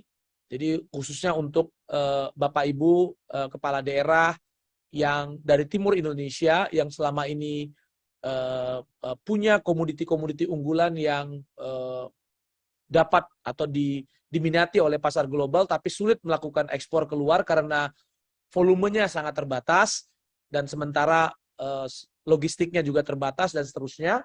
Maka kita punya sekarang namanya Smesco Hub Timur, ditempatkan di Bali. Ini diharapkan bisa melakukan sebagai agregator ya, sekaligus juga memperkuat sistem logistik khususnya untuk pelaku-pelaku UMKM kita di timur Indonesia. Saya kira hal yang lain mungkin yang kaitannya langsung dengan digitalisasi Pak ya. Ini juga menjadi sangat penting sekali, baik itu untuk masuk ke pasar regional maupun global. Dan alhamdulillah sepanjang pandemi COVID-19 ini terjadi lompatan yang luar biasa. Ada peningkatan sekitar 137% pelaku UMKM kita yang masuk ke dalam ekosistem digital, yang sekarang angkanya sudah mencapai 19 juta pelaku UMKM. Kami menargetkan nanti di tahun 2024 setidaknya 30 juta UMKM kita sudah go digital, dan ini bisa menjadi bekal kita, baik itu untuk mendapat banyak manfaat dari ekonomi digital yang terus tumbuh, tapi di saat yang sama juga mengantisipasi krisis-krisis yang mungkin terjadi di masa depan. Ya, kalau kita belajar dari COVID, dari mulai triwulan pertama, kedua COVID, ya itu bisa terlihat sampai hari ini yang secara konsisten terus bisa bertahan dan bahkan bisa lompat, itu adalah UMKM-UMKM yang go digital. Saya kira itu Pak di antara yang mungkin bisa kami sampaikan pada kesempatan ini. Terima kasih. Terima kasih Pak Risa Damanik. Saya ingin bergeser ini ke Pak Wali Kota Padang Panjang ini, Pak Fadli Amran. Pak bisa cerita nggak Pak, di Padang Panjang ini Bapak kan untuk meningkatkan UKM di bidang Mamin ini kan Bapak pernah membuat kebijakan pajaknya dipotong dari 10 menjadi 5 Pak. untuk menumbuhkan ini? Bapak bisa cerita ini Pak, gimana Pak? Silakan ya, Pak. Terima kasih. Pertama-tama, Assalamualaikum warahmatullahi wabarakatuh. Salam sejahtera untuk kita bersama. Sedikit Pak, Kota Padang Panjang ini kota kecil dengan penduduk hanya 57.000 dan alhamdulillah bertepatan terletak di tengah-tengah Sumatera Barat. Sehingga memang banyak lalu lintas traffic yang berlalu di Kota Padang Panjang. Makanya ada juga kadang-kadang orang menyampaikan Kota Padang Panjang ini kota persinggahan kan begitu. Sehingga ini yang kita lirik supaya bisa kita manfaatkan menjadi salah satu pusat kulineri di Sumatera Barat. Sehingga ketika saya duduk menjadi wali kota, kita bikin perubahan, merubah pajak untuk restoran menjadi 5% dari 10%. Dan ini bisa kita lihat alhamdulillah walaupun Covid, peningkatan bisnis-bisnis kulineri di Padang Panjang ini sangat luar biasa, hampir 10% angkanya. Dan Kota Padang Panjang karena kota kecil, memang kita sangat-sangat bersandarkan kepada UMKM, yaitu hampir 99% bisnis ataupun perdagangan di Kota Padang Panjang ini adalah usaha mikro. Iya, usaha mikro Pak. Jadi hampir angkanya 13.000 usaha mikro yang ada di Kota Padang Panjang. Sehingga tadi apa yang disampaikan oleh Bapak Staf Sus, kita juga sangat fokus dalam bagaimana mengelompokkan usaha-usaha mikro ini. Karena tidak mungkin kebijakan kita bisa menakar keseluruhan usaha-usaha mikro yang ada di Kota Padang Panjang. Sehingga salah satu program prioritas kita adalah bagaimana kita membentuk koperasi syariah. Dan alhamdulillah diberikan penghargaan apa itu lencana bakti dari Kementerian di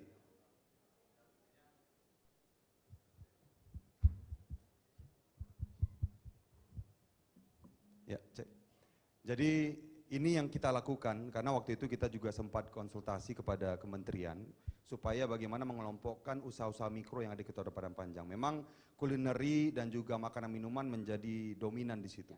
Dan kita juga membentuk sebuah program yang namanya Rumah Wirausaha. Tadi sudah disampaikan banyak sekali fasilitas-fasilitas yang sudah kita berikan, perizinan, pelatihan marketing, juga banyak sekali program-program yang kita lakukan untuk mempromosikan ya produk-produk mereka supaya mereka naik tingkat. Dan tentunya ini kacamata kami dari kota kecil khususnya di Kota Padang Panjang bagaimana sebenarnya kalau berbicara pengusaha itu lahir dengan sendirinya gitu. Tetapi bagaimana pemerintah bisa menjamin bahwasanya ada ekosistem yang sehat untuk mereka tumbuh dan berkembang. Dan tentunya program-program yang sudah kami sampaikan tadi ini alhamdulillah membuahkan hasil. Kami memang sangat terpukul sekali pada saat pandemi Covid kemarin, hampir di angka 7% angka pengangguran. Malah sempat menjadi yang tertinggi di Sumatera Barat. Tetapi dengan program-program memang sudah kita susun dari tahun 2018, ini akhirnya membuahkan hasil. Per hari ini memang masih tinggi tetapi sudah di angka 3, sekian persen mendekati 4%. Jadi sudah 3% penurunan angka pengangguran di Kota Padang Panjang. Saya yakin karena memang pondasi dari ekonomi Kota Padang Panjang ini bersandarkan kepada perdagangan, khususnya usaha mikro, program-program ini sudah terbukti berhasil. Demikian Pak. Pak Wali, bisa ditambahkan sedikit Pak Wali. Apa kira-kira di antara UKM ini selain Mamin yang menonjol di wilayah Padang Panjang Pak? Ya, kita ditetapkan oleh Dinas Perdagangan Provinsi, salah satunya adalah sentra susu ya, dan juga sentra kulit. Ya, selain tadi yang saya sampaikan, kita menarget bagaimana Padang Panjang menjadi pusat karena kulineri. Di sana banyak produksi susu juga ya Pak ya? Betul Pak, betul. Nah, sehingga produk-produk turunan ini tetap kita dorong, tapi memang seperti yang kita sampaikan koperasinya sudah berjalan, ya tetapi mudah-mudahan ke depannya bisa lebih banyak lagi produk turunan yang bisa bersaing begitu ya. Kami kalau untuk ekspor susu ini belum ya, tetapi Pak, untuk menyuplai daerah-daerah ataupun provinsi sekitar itu sudah. Tetapi bagaimana dengan rumah branding di dalam rumah wirausaha tadi itu, ya, bagaimana kita mencoba memberikan coaching klinik melalui rumah wirausaha. Kita bekerjasama dengan sahabat UMKM, ini bekerjasama dengan pemerintah kota, melaksanakan kegiatan bisnis coaching yang biasanya bayar puluhan juta, tetapi sekarang pemerintah yang mengadakannya. Gitu. Baik, terima kasih Pak Fadli Amran. Moga-moga sukses. Dan saya ingin beralih ke luar wilayah Sumbar. Ada Pak Dani Pomanto, panggilan dari Pak Ramdan Pomanto, Pak. Mohon izin, Pak Pomanto ini juga punya strategi, yaitu bagaimana mengembangkan mengembangkan UKM dari lorong. Pak Dani bisa cerita ini bagaimana Bapak bisa membantu UKM di Makassar, kota terbesar di wilayah timur Indonesia, supaya mereka bisa survive setelah COVID-19, Pak. Terima kasih Pak Febi, teman-teman yang saya hormati. Saya kira saya terima kasih diundang di sini bisa sharing. Kita belajar dari pandemi, belajar dari sejarah UMKM yang begitu menjadi fighter ekonomi kita. Sebelumnya adalah ada namanya krisis moneter, kemudian pandemi. Ternyata di pandemi itu ada dua hal yang kita harus belajar atau menjadi pelajaran bagi kita. Pertama, yang bertahan itu justru UMKM. Kecil ya Pak ya. Di Makassar itu yang bertahan UMKM yang sudah pakai semi online. Kira-kira gitu. Yang kedua tentunya digitalisasi. Ya. Nah, maka dengan itu Makassar memiliki konsep yang sudah terintegrasi sejak pandemi kemarin. Ya. Kami punya namanya Makassar Recover. Makassar Recover itu terdiri atas 3 ekosistem. Ya. Pertama city amenity, kedua adaptasi sosial, dan ketiga economic recovery. Ya. Nah, yang 2 ini sudah selesai. Selesai Pak ya. Nah, sekarang economic recovery. Nah, belajar dari pandemi, maka inti daripada recover ekonomi kita adalah UMKM objeknya. Kemudian apa yang kami lakukan di UMKM? Hibridisasi ekonomi. Ya. Nah, menjadi ekonomi yang hybrid ini adalah bagaimana kita bisa mentransformasi UMKM analog, kemudian menuju UMKM yang digital. Ya. Kami mendirikan namanya inkubator center. Inkubator center. Ya. Tempatnya di gang-gang, di lorong-lorong. Oh, jadi lorong itu kalau di sini gang gitu ya Pak ya? Gang, ya. Lorong-lorong kami punya 8.700 lorong. 8.700 lorong. Kami sudah mencanangkan 5.000 lorong kita akan jadikan namanya lorong wisata. Nah, selama ini kita ada serial lorong, ada lorong sehat. Kita sudah dapat inovasi Indonesia yang terbaik, beberapa lorong KB, lorong inflasi. Nah, di lorong-lorong itu kita berharap 1 UMKM minimal bisa tumbuh, kemudian masuk inkubasi. Nah, persoalan yang paling besar dari UMKM adalah off-taker. Nah, ini kadang-kadang tidak dibicarakan. Nah, pada saat masa inkubasi, kami jadi off-taker. Pemerintah kota jadi off-taker. Kami sudah lakukan di bank sampah kami. Oke. Kami punya 1.000 bank sampah, dan itu juga UMKM. Ya. Kami beli dengan bank sampah pusat namanya. Semua produk bank sampah pasti dibeli. Ya. Dan kami untung juga. Untung ya Pak ya? Ya, jadi artinya UMKM adalah titik kalau kita ingin kuat, resilient ekonomi kita, maka perkuat UMKM, basisnya jelas, dan transformasi UMKM menuju digitalisasi menjadi penting. Ya. Karena terbatasnya gang atau lorong itu menjadi tidak ada setelah dia bisa online, kira-kira begitu. Dan kami sementara mempersiapkan platform sendiri namanya Marvec, Makassar Virtual Economic Center. Kami punya command center sendiri, sedang kami bangun, tahun depan jadi insya Allah. Jadi kalau untuk orientasi ekspor, saya kira ini masalah kualitas. Ya, saya baru jalan-jalan keliling-keliling di berbagai negara, ternyata apapun sebenarnya kalau sesuai standar dan kebutuhan itu bisa ekspor. Ya. Nah, makanya yang penting adalah bagaimana mempersiapkan standarisasi dan sertifikasi itu agar semua produk kita sekecil apapun, ya seperti ada di Makassar ada kancing misalnya, ternyata kancing itu mensuplai merek-merek terkenal di dunia dari kerang. Oh, kerang ya? Kerang. Nah, kemudian kita punya emas, ya emas Makassar itu cukup terkenal. Itu juga dipakai sampai di mancanegara. Ya, kita punya silk, tapi bukan dari Makassar. Bukan dari Makassar ya, silk, Pak? Ya itu juga banyak dipakai di mancanegara oleh perancang-perancang terkenal. Saya kira begitu. Ya, terima kasih Pak. Dari pemantau yang menghidupkan UKM berasal dari lorong. Dan tadi sebenarnya ini sudah datang ke forum ini Pak Wali Kota Bukit Tinggi, Pak Herman. Selamat siang, sudah hadir di sini. Nah, mohon izin untuk mic-nya Pak Herman. Dibantu, Mas.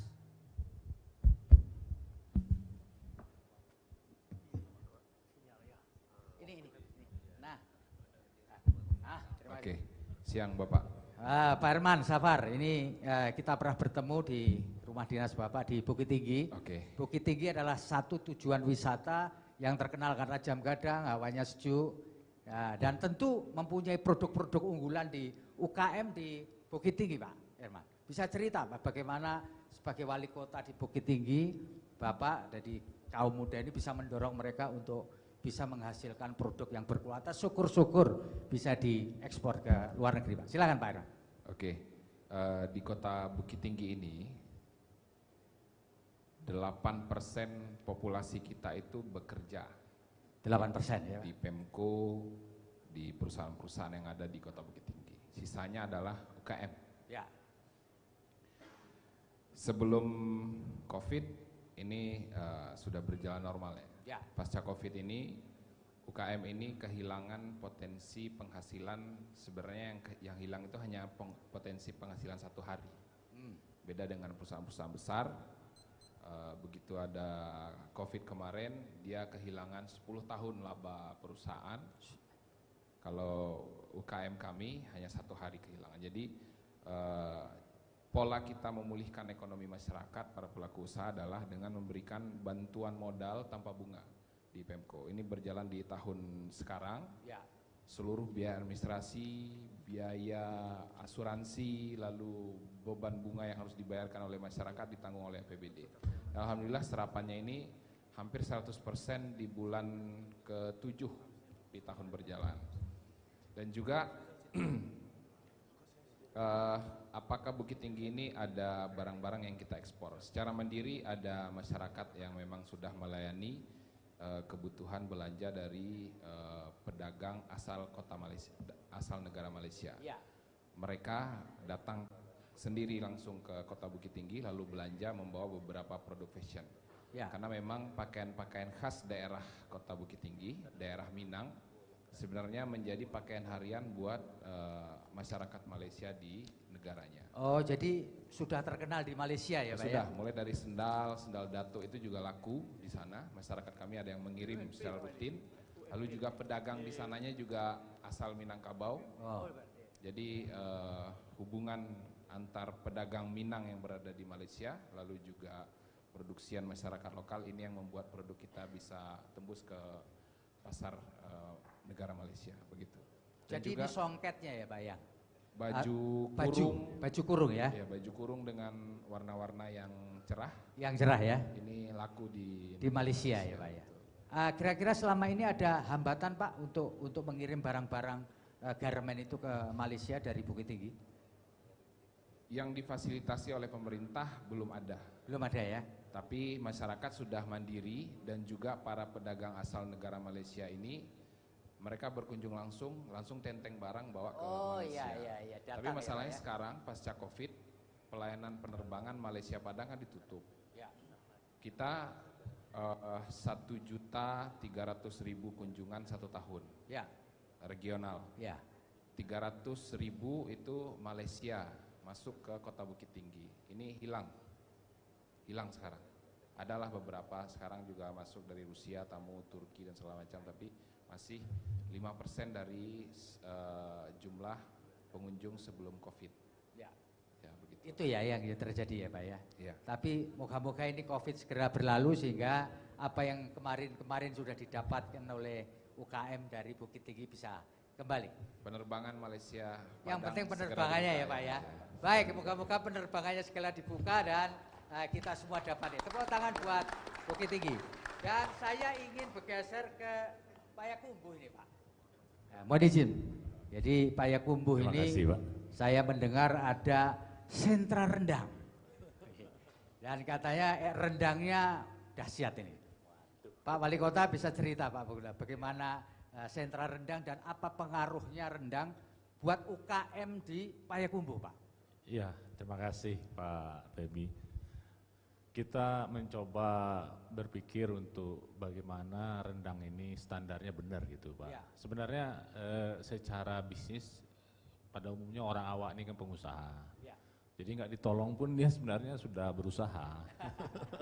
Sudah laku barangnya. Cuma persoalannya begini, ketika ditelisik dapurnya ini nggak memenuhi standar internasional walaupun bersih gitu. Jadi kami melihat kalau kita bicara bisnis di level internasional, ya, itu sudah harus ada sertifikat ini, itulah semacam-macam. Ada sertifikat A, ISO, sertifikat B gitu ya? Saya ISO 22.000 misalnya, ISO 1400, macam-macam lah gitu ya, ya Pak ya. Selain yang standar nasionalnya juga harus dipenuhi gitu ya. Ya. termasuk halalnya dan termasuk juga SNI-nya, MD segala macam izin edar gitu. Nah tentu yang akan ditelisik nanti adalah tempat produksinya. Tempat produksi ya Pak ya? Seperti yang katakan Pak Riza tadi yang dari koperasi, saya sekitar 3-4 tahun yang lalu sebelum COVID, kita mengajukan sebuah konsep di mana ini adalah rumah produksi bersama, memenuhi standar internasional semua, dan itu kita ajukan Kementerian Perindustrian dan ditanggapi dengan membangun pusat produksi rendang gitu. Nah kemudian pusat produksi rendang ini dikelola oleh pemerintah daerah bekerjasama dengan koperasi pengusaha rendang. Ya. Jadi pengusaha rendangnya kalau ditanya mana dapurnya, ya itu pusat produksi rendang. Jadi itu. Dapur bersama itu Pak? Nah, dapur bersama hanya itu. Untuk memenuhi syarat sertifikasi. Iya, tapi dipakai. Tapi bukan tipu-tipu Pak ya ini? Bukan, ya, bukan. Jadi dengan itu memang saya akui kalau rendang itu kan yang sensitif kan dagingnya Pak ya. Artinya kalau ekspor daging tuh ribet lah, banyak persyaratan. Tapi secara bumbu, pastanya ataupun rendang yang tidak pakai daging kan banyak juga gitu ya. Itu sangat diminati di luar negeri sebenarnya.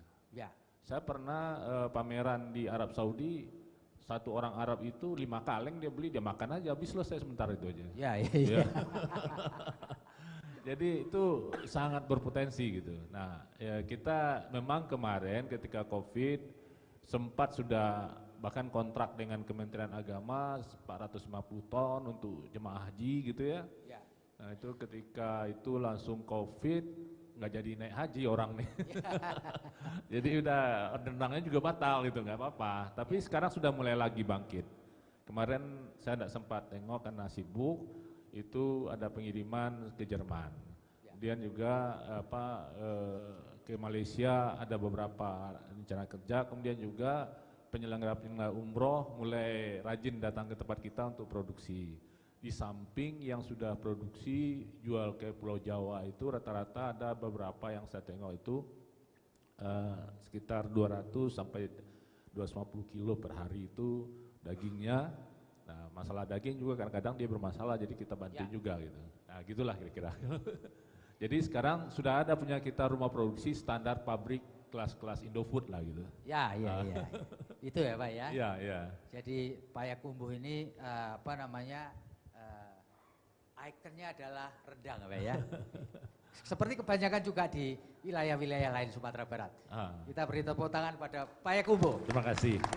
Dan saya akan menyapa dulu Pak Marolop Nainggolan ini. Pak Marolop apakah sudah bergabung dengan kita? Direktur Pengembangan Pasar dan Informasi Kementerian Perdagangan. Selamat sore Pak Marolop. Pak Marolop Nainggolan sudah tersambung? Sudah Pak. Marolop, bahasa bisa kedengaran Pak. Saya ingin Bapak cerita Pak untuk membantu UKM, karena UKM ini kan biasanya harus mendapatkan surat ini, surat itu, sertifikat ini, sertifikat itu dari Kementerian Perdagangan. Mungkin Bapak bisa ceritakan secara singkat apa yang harus UKM lakukan ketika mereka mau berorientasi kepada ekspor. Silakan Pak Marolop. Ya, suara Bapak putus-putus, tapi saya kira-kira bisa menangkap apa yang dimaksud. Bisa kedengaran ya? Lanjut. Baik. Ya, baik Pak. Jadi mungkin saya sapa dulu Bapak Ibu sekalian yang hadir di lokasi di Padang. Saya juga menitipkan pesan dari Menteri Perdagangan, Pak Zulkifli Hasan yang tidak bisa hadir pada kesempatan ini. Beliau ada tugas yang mendadak yang tidak bisa diwakilkan. Jadi memberikan tugas kepada saya untuk mewakili beliau. Jadi Bapak Ibu sekalian, terutama Bapak Wali Kota yang tadi sudah hadir secara fisik, kemudian saya mencatat Pak Dahlan Dai, CEO dari Tribun Network. Pak Febi, terima kasih Pak sudah memoderasi kita. Mudah-mudahan saja pertemuan hari ini bisa mendapat manfaat untuk kita semua, terutama buat UKM kita. Jadi Pak Febi, kalau ditanya apa yang dilakukan oleh Kementerian Perdagangan untuk meningkatkan ekspor, terutama dari UKM, sebenarnya cukup banyak. Saya mungkin tidak cukup waktunya nanti kalau semuanya saya jelaskan, tapi saya akan menambahi saja apa yang disampaikan oleh Pak Riza Namanik tadi dari KUKM, karena sebenarnya sudah hampir semua itu sudah disiapkan oleh Kementerian UKM. Kami mungkin lebih banyak cerita kepada pasar saja. Jadi kami dari Kementerian Perdagangan lebih banyak memberikan fasilitasi ke pasar, Pak. Bagaimana produk-produk UKM kita bisa masuk ke pasar. Tentu caranya bisa melalui promosi, bisa melalui business matching, bisa melalui hal-hal lain yang berkaitan dengan itu. Informasi dari pasar kami akan sampaikan kepada para UKM kita yang memang membutuhkan informasi itu. Dan tentu saja di dalam digitalisasi perekonomian sekarang, kami juga menyiapkan layanan-layanan yang sifatnya dari online, sehingga tidak perlu harus bertatap muka dengan kami untuk mendapatkan informasi yang sederhana misalnya. Tidak perlu harus berhubungan dengan atas perdagangan langsung, cukup dengan kami juga bisa di Jakarta, berbahasa Indonesia, tidak perlu harus menunggu lama, kami bisa menyiapkan informasi yang dibutuhkan. Katakan saja, kalau ada produk dari UKM kita yang siap, tadi saya melihat dari catatan saya, dari Padang Panjang ada susu, ada kulit, kemudian dari Makassar ada kancing dari kerang, kemudian Bukit Tinggi dengan baju kurung, songket, serta payakumbuh dengan rendangnya. Menurut saya ini semua bisa kita pasarkan ke luar negeri, dan informasinya ada di tempat kami di Kementerian Perdagangan di Jakarta. Saya mungkin nanti akan memberikan sedikit informasi mengenai bagaimana cara mendapatkan layanan dari Kementerian Perdagangan, khususnya untuk UKM kita untuk bisa melakukan ekspor atau mendapatkan informasi. Nanti saya minta izin untuk share video sedikit, mungkin dalam tempo 30 detik, videonya bisa nanti ditayangkan. Jadi Pak Febi, kami juga memiliki layanan untuk UKM kita bisa memamerkan produknya secara permanen di Jakarta. Itu secara fisik. Kami akan setiap minggu mengundang para buyers dari luar negeri maupun perwakilannya untuk melihat produk-produk itu. Nanti bisa juga dimanfaatkan itu. Ada di kantor Kementerian Perdagangan di lantai 2, namanya di INA Export Permanent Trade Exhibition. Nanti juga sebentar saya akan sampaikan informasinya secara virtual, secara visual, supaya bisa dimengerti. Kemudian secara online, kami juga menyiapkan platform inaexport.id. Jadi platform ini adalah platform dari Kementerian Perdagangan yang melibatkan dan didukung oleh 46 kantor perwakilan perdagangan di seluruh dunia, yaitu Atas Perdagangan dan TPC. Dan melalui platform ini, para pelaku usaha yang berada di dalamnya, yang menjadi anggota di dalam INA-Export ini, akan mendapatkan inquiries, permintaan dagang dari buyers di luar negeri langsung kepada yang bersangkutan. Atas Perdagangan menempatkan permintaan-permintaan dagang pun di sana. ITPC mencari produk juga melalui platform ini, sehingga ini memudahkan untuk kedua belah pihak dari Indonesia maupun dari luar negeri untuk memulai bisnis. Di sana pelaku usaha kita boleh bernegosiasi harga yang ditawarkan, kemudian bagaimana cara pembayaran dan sebagainya, silakan bernegosiasi di situ. Kami dari Kementerian Perdagangan, dari INA Ekspornya, pengelola, hanya mengawasi saja supaya kedua belah pihak kredibel. Buyers-nya kredibel, sellers-nya juga kredibel. Maksudnya jangan sampai ada tipu menipu gitu ya. Itu harus kita jaga supaya buyers kita juga percaya untuk mencari produk-produk Indonesia. Itu mungkin sebentar Pak yang bisa saya sampaikan. Saya mohon izin bisa share screen sebentar untuk video mengenai layanan yang saya sebut tadi. Pak Febi, bagaimana Pak? Ya, lanjut Pak. Videonya Pak. Baik. Ya, saya berikan sebentar ya. Saya lihat dulu.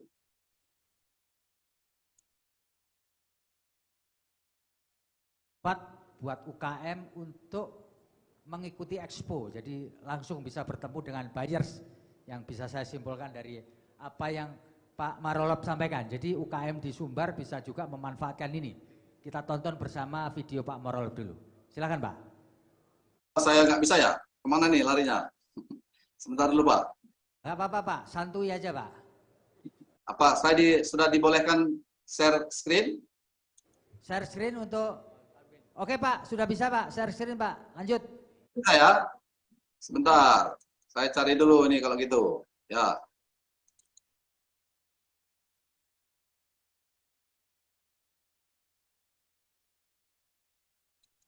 Ada 3 video Pak. Ya.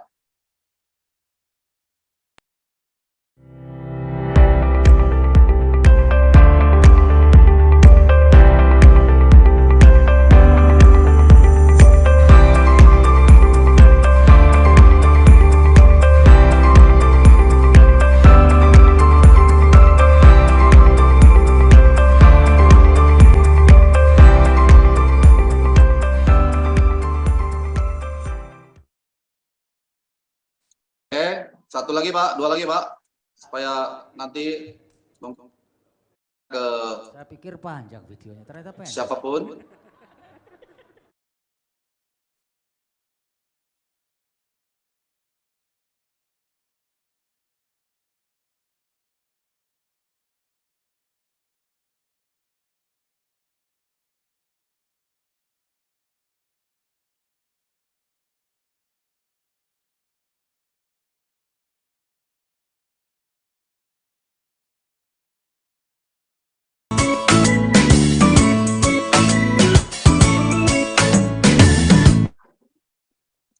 Ya, kurang 1 Pak videonya Pak. Ya.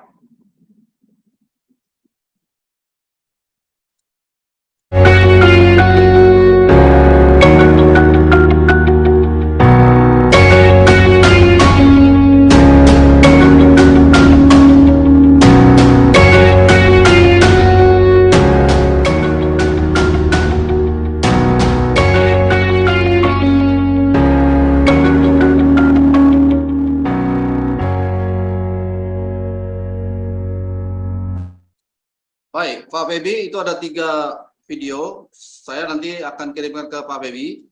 Tolong disebarkan kita supaya mereka bisa memanfaatkan layanan kita. Jadi layanan ini layanan yang tidak berbayar. Di depan maupun di belakang tidak dibayar. Jadi supaya tidak ada kesan nanti ini adalah promosi yang dibayar. Tentu kami minta nanti Pak Febi dan network bisa membantu supaya kita bisa membantu para UKM kita. Di INA Export sendiri kami sudah mendaftarkan 12.000 pelaku usaha kita masuk di dalam inaexport.id sehingga buyers kita memiliki pilihan yang cukup besar untuk produk-produk Indonesia. Jadi produk UKM yang memang ingin masuk ke pasar ekspor, silakan memanfaatkan layanan ini supaya kami juga memiliki, tentu sebagai pemasar, kami membutuhkan informasi yang lengkap dari para UKM kita, supaya kita bisa promosikan. Jadi silakan Pak, nanti dikirimkan kepada para UKM kita ketiga video tadi untuk bisa digunakan. Kepada Bapak para pejabat di daerah, terutama ada Pak Wali Kota, ini ada beberapa yang hadir. Kami juga siap Pak untuk membantu Bapak-Bapak apabila ada produk-produk yang memang sudah siap ekspor. Menurut Bapak-Bapak sudah siap secara kapasitas, kuantitas, kemudian kualitasnya. Tentu kita berharap bisa kami dapat dari Bapak-Bapak, para wali kota, para pimpinan daerah, untuk bisa kami promosikan. Karena kami melakukan business matching Pak setiap minggu di kantor di Kementerian Perdagangan di Jakarta.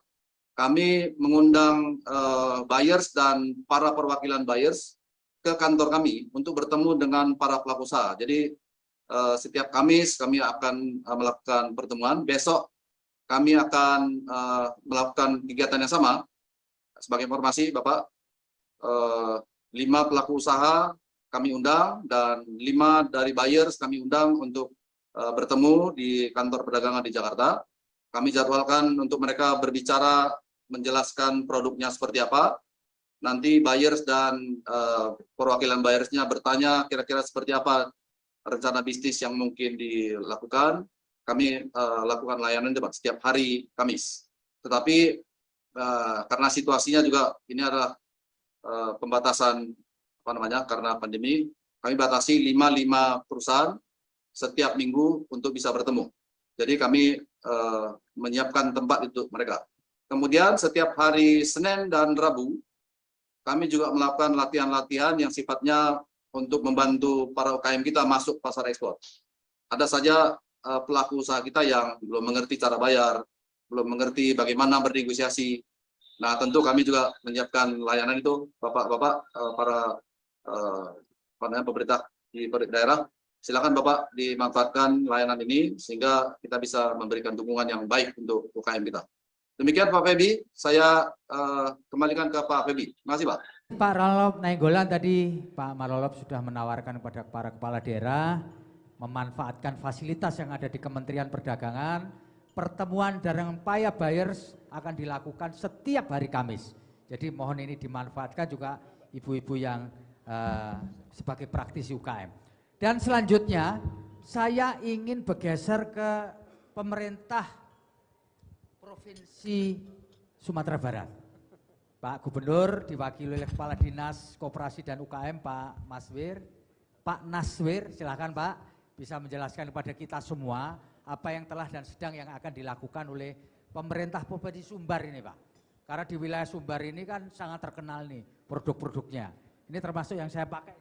Ya, ini saya kemarin beli 5 Pak, karena ternyata topi semacam ini jenisnya banyak. Silakan Pak. Ya, terima kasih Pak Bebi. Yang pertama, saya mohon maaf, menyampaikan salam maaf dari Pak Gubernur. Rencananya beliau mau datang tadi, jadi saya mau ragu-ragu, sehingga saya standby duduk di belakang. Iya Pak, silakan. Berarti nanti kalau datang beliau duduk di depan sebelah. Iya Pak.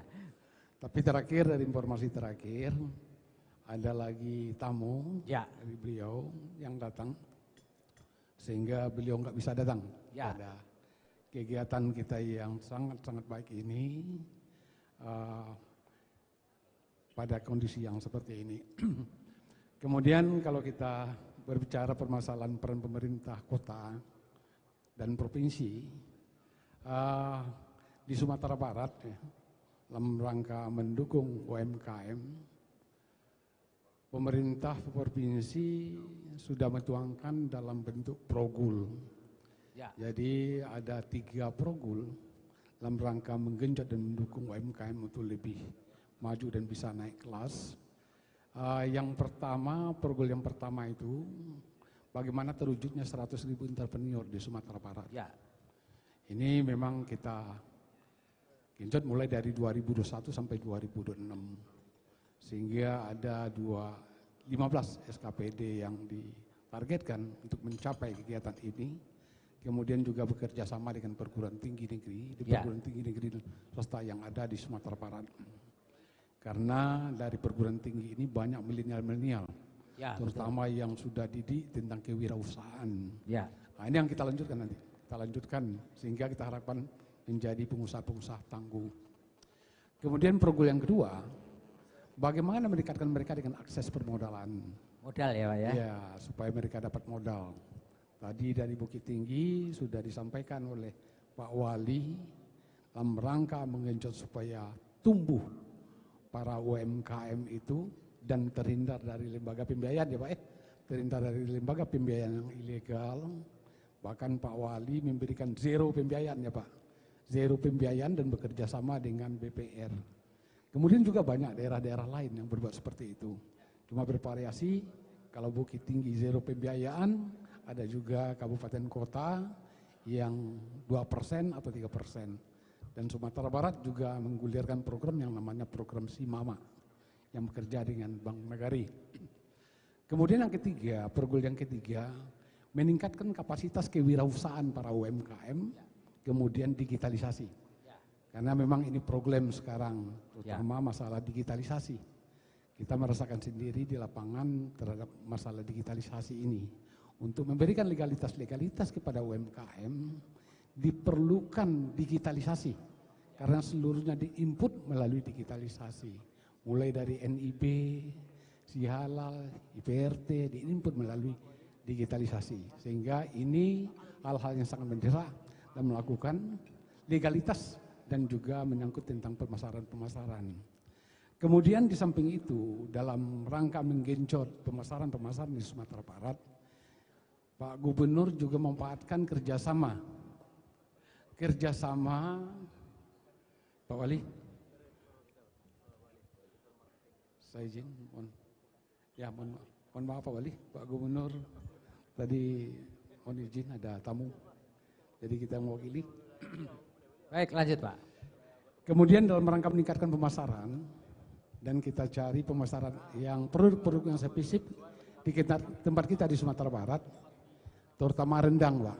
Rendang tadi sudah disampaikan juga oleh Pak Wali Payakumbuh, ada koperasi rendang di sana. Kemarin ini benar kita sudah lakukan pengiriman barang 1 ton ya Pak Wali, kita kirim ke Ambruk ya, 1 ton. Ini kita memakai hubungan rana dan rantau. Ya. 6 bulan kita kuransi itu. Yang membantu mengkurasi itu adalah orang-orang kita yang ada di orang-orang Sumatera Barat, ya, yang ada di Ambruk. Ini Pak Budi Indra yang mengkurasinya.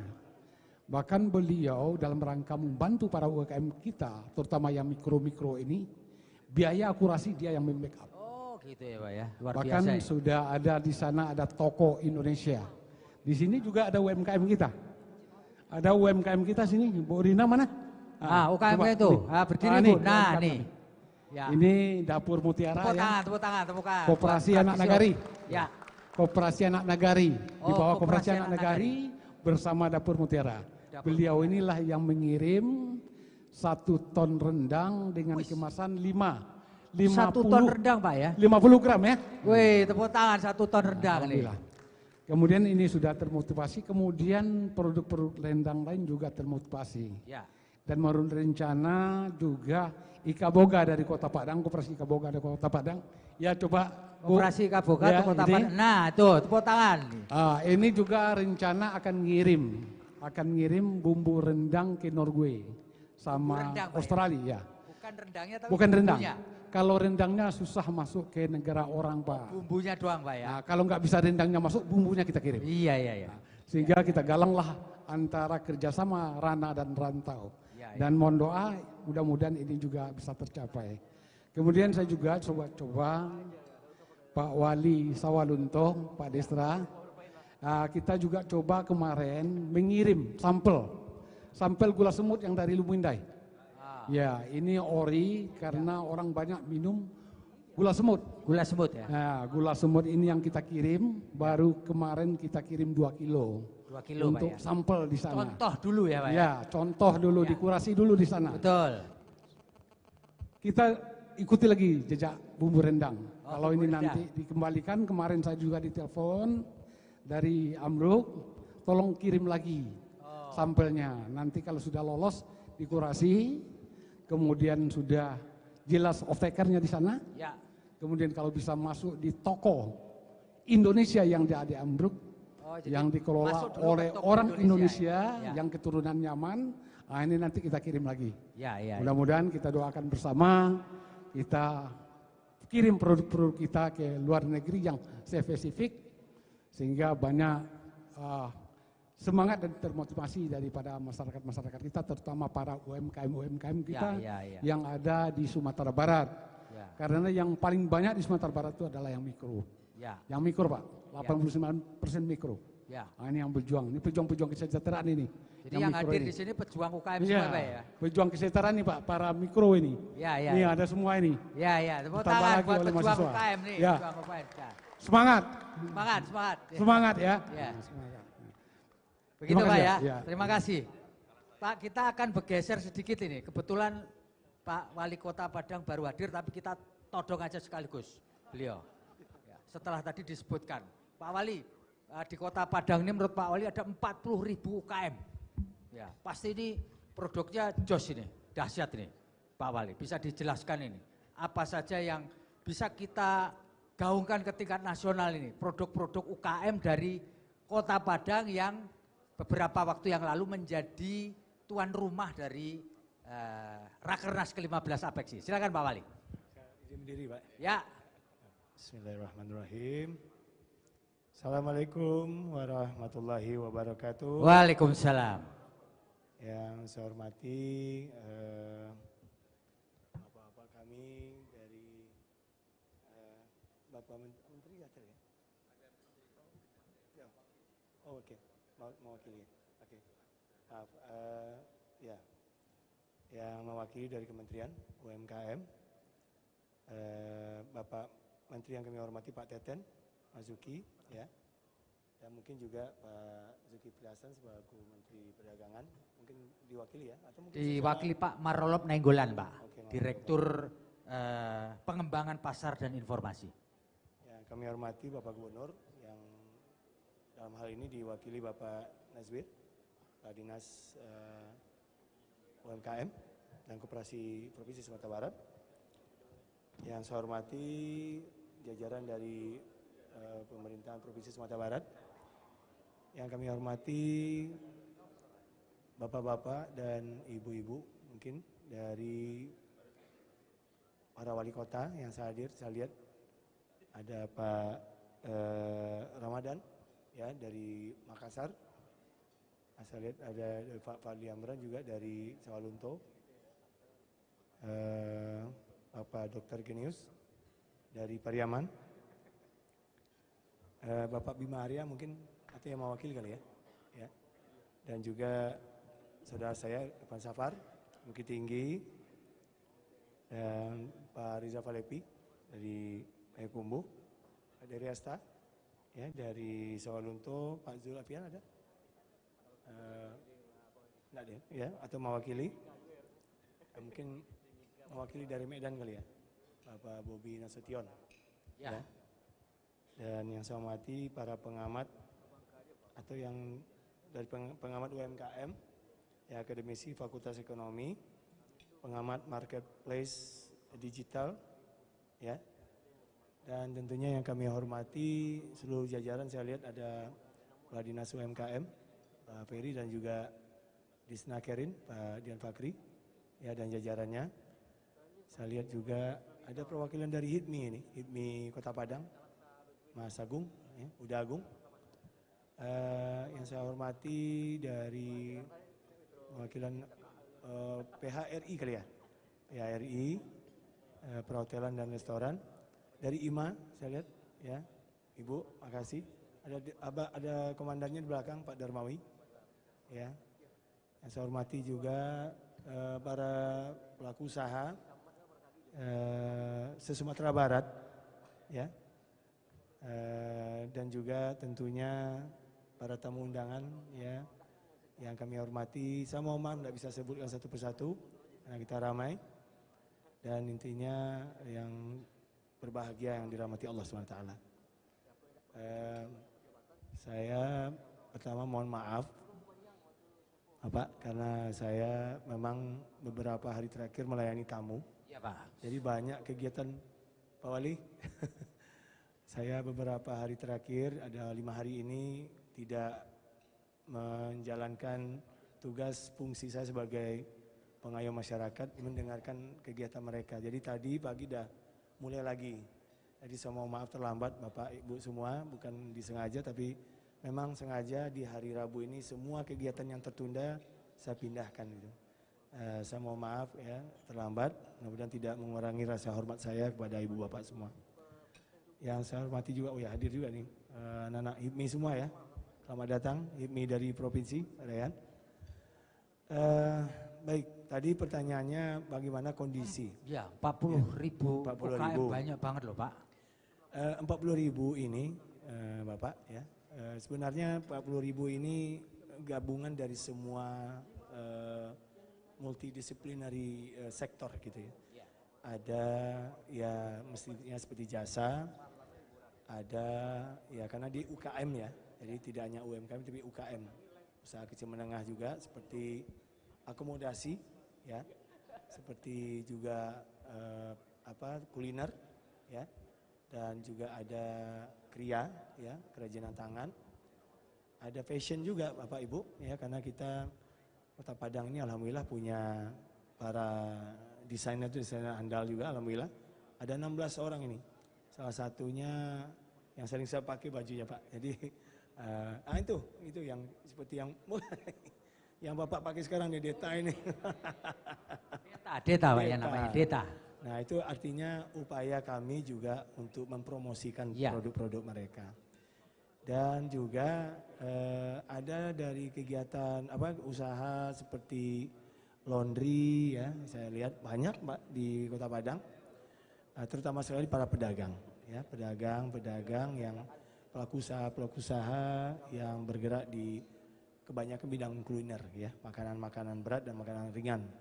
Jadi artinya kami tidak jauh beda juga dengan Bukit Tinggi, dengan Sawalunto untuk punya pedagang-pedagang baik yang bergerak di rumah sendiri maupun di luar.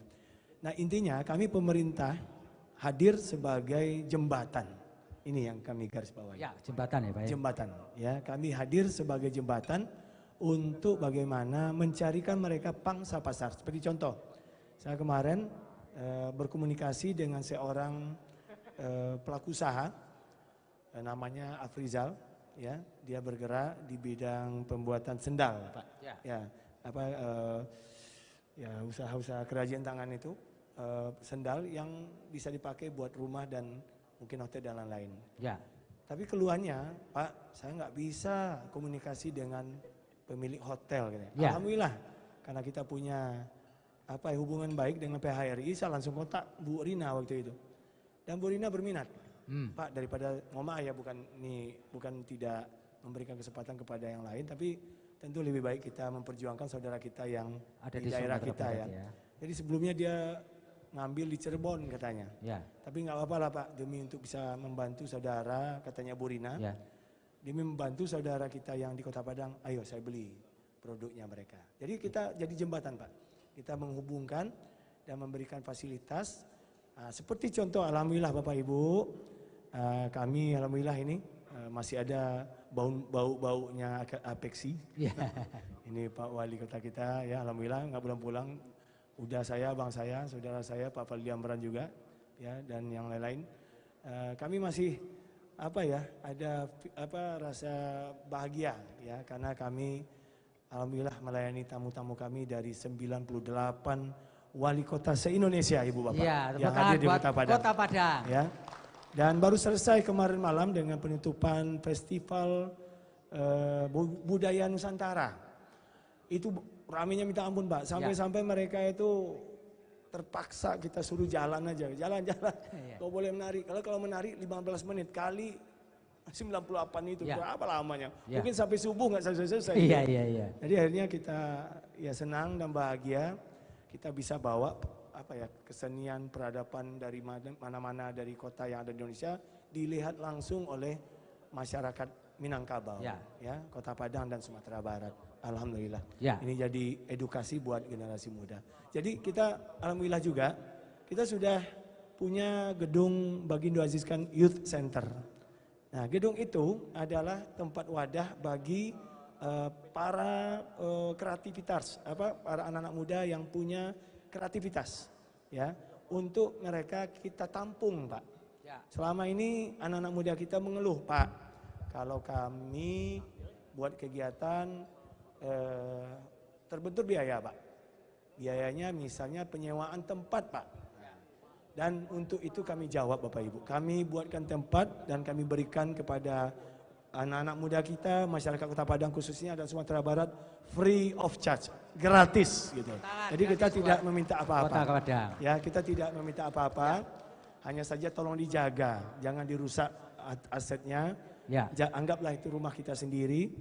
Artinya semua operasional listrik, air, internet, pengawasan. Pemerintah kota yang nanggung. Itu APBD Kota Padang. Dan gedungnya dipakai oleh tadi barusan kami rapat dengan komite, saya minta sekarang ini ada pekan ekonomi kreatif. Saya minta minggu depan lain lagi, mungkin pekan sanggar tari. Minggunya lagi pekan seni rupa, minggunya lagi kuliner, minggunya lagi bermacam-macam sehingga jadi tempat tourism attraction di Bagindo Azizkan Youth Center tersebut. Nah ini juga kami berikan rumah buat ekonomi kreatif Pak. Jadi artinya mereka punya pangsa dan punya tempat untuk bisa bertemu. Ya, para produsen atau mungkin investor juga bisa duduk melihat produk-produk mereka. Jadi ibaratnya itu seperti convention center gitu loh. Tapi ala Kota Padang. Dan ya itu yang kita buatkan untuk mereka. Dan insya Allah ya ini akan berdaya guna sampai nanti. Inilah yang kami upaya Kota Padang lakukan, yang bagaimana kita memperhatikan karena memang kota orang Minang ini orang dagang Pak. Ya, dari semua 19 kota kabupaten se-Sumatera Barat itu memang dia para pengusaha semua. Dan alhamdulillah ya baik dari Kota Padang sendiri, baik dari kota-kota lain sendiri semuanya memperhatikan para UMKM-nya. Untuk itulah kami berharap Kota Padang bersama rekan-rekan kami para wali kota se-Sumatera Barat mestinya dan juga yang di luar dari Sumatera Barat seperti Pak Muhammad Pawan yang dari Makassar itu bisa berkolaborasi kita bisa menjadi panutan harapan dari masyarakat. Nah itulah gunanya pemerintah ini memberikan insya Allah solusi buat semua kebutuhan dari UMKM. Mungkin itu Pak. Terima kasih. Makasih. Pak Wali Kota Padang Pak Henry Septa. Di sesi pertama ini saya ingin juga memberi kesempatan ini kepada Pak Wali Kota Pariaman Pak Genius Umar. Pak Genius bisa cerita dong di Pariaman itu yang menonjol dari UKM-nya apa saja Pak? Supaya kita bisa seluruh Indonesia ini kita kemudian pancar luaskan tahu potensi Pariaman. Silakan Pak Wali. Ya, terima kasih. Pariaman itu kita dorong menjadi daerah tujuan wisata. Tujuan wisata ya Pak ya. Orang datang, kemudian potensi kita memang gak ada yang lain, cuma potensi alam yang bagus dan pantainya.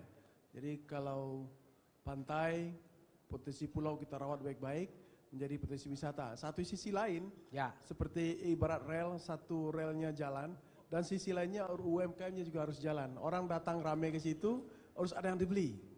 Sehingga kita juga kembangkan UMKM seperti sulaman, rajutan, kemudian industri hilir dari kelapa misalnya, kemudian briquette misalnya seperti itu, sudah mulai dilakukan, kemudian kakao juga ada, kemudian fiber kelapa seperti itu dikembangkan di situ, dan ini jalan beriringan dengan pariwisata.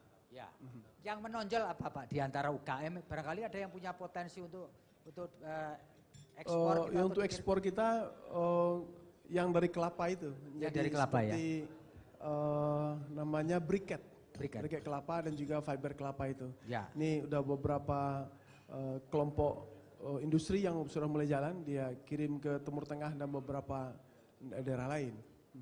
Pak Bali bisa cerita Pak, kendala apa yang pemerintah kota Pariaman alami ketika membina para UKM ini untuk tetap bisa survive, syukur-syukur produknya itu bisa mengalir ke seluruh penjuru Nusantara bahkan ke luar negeri. Apa ada kendala Pak? Kita bicara UKM, pasti banyak usahawan di situ, ada 800 orang lebih dari UMKM. Tetapi kita mesti berkembang untuk meningkatkan ekonomi scale-nya, skala ekonomi harus lebih besar. Jadi kalau kecil-kecilnya memang untuk skala lokal aja. Pasti saya pikir di setiap daerah seperti itu.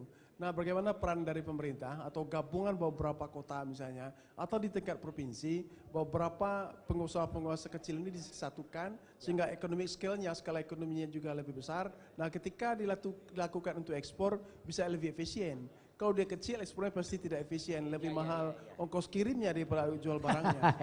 Lebih mahal ongkos kirimnya dari harga barangnya Pak ya. Ini peran, nggak hanya peran pemerintah, kelompok-kelompok usaha sebetulnya yang lebih berperan. Jadi jangan terlalu tinggi intervensi negara untuk melakukan hal seperti ini, tetapi bagaimana kelompok kadin, kelompok pengusaha muda seperti yang dorong seperti itu, kenapa? Mereka bekerja akan lebih efisien. Pemerintah cuma mendorong di belakang, tapi kedepannya adalah harus pengusahanya. Kalau kita terus nggak akan efisien ya. Ya itu, terima kasih Pak Wali Kota Pariaman, Genius Umar, kita beri tepuk tangan Pak Genius. Dan sebelum memasuki sesi kedua, kita saksikan video mengenai potensi UKM di Sumatera Barat berikut ini. Silakan.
Baik, terima kasih Bapak Ibu saudara-saudara sekalian. Kita masuk ke sesi 2. Saya akan menyapa Pak Dery Asta. Pak Dery, selamat sore Pak Dery.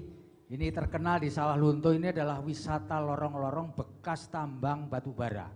Dan di sana ada potensi-potensi lain yang bisa Bapak ceritakan karena Sawah Lunto ini Indonesia mini. Dari manapun suku bangsanya ada.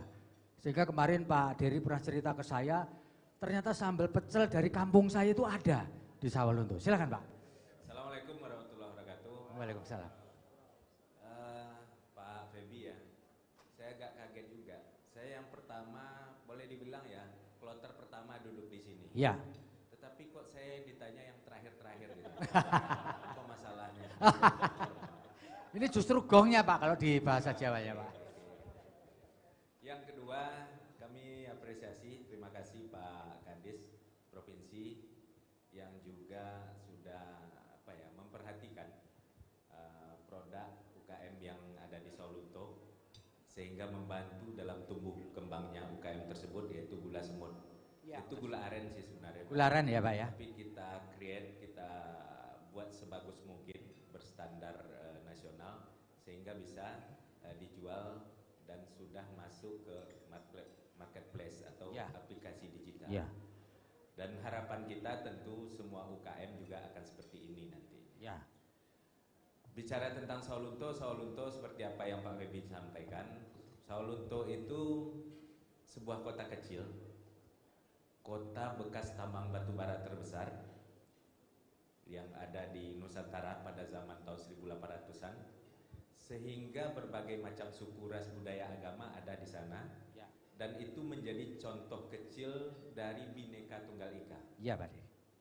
Dan juga menghasilkan produk-produk UKM yang beragam. Termasuk apa yang Pak Febi sampaikan tadi, di Sawah Lunto ada pecel. Ya. Karena memang yang membuat pecel itu saudara-saudara kita yang dari Jawa dulunya. Ya.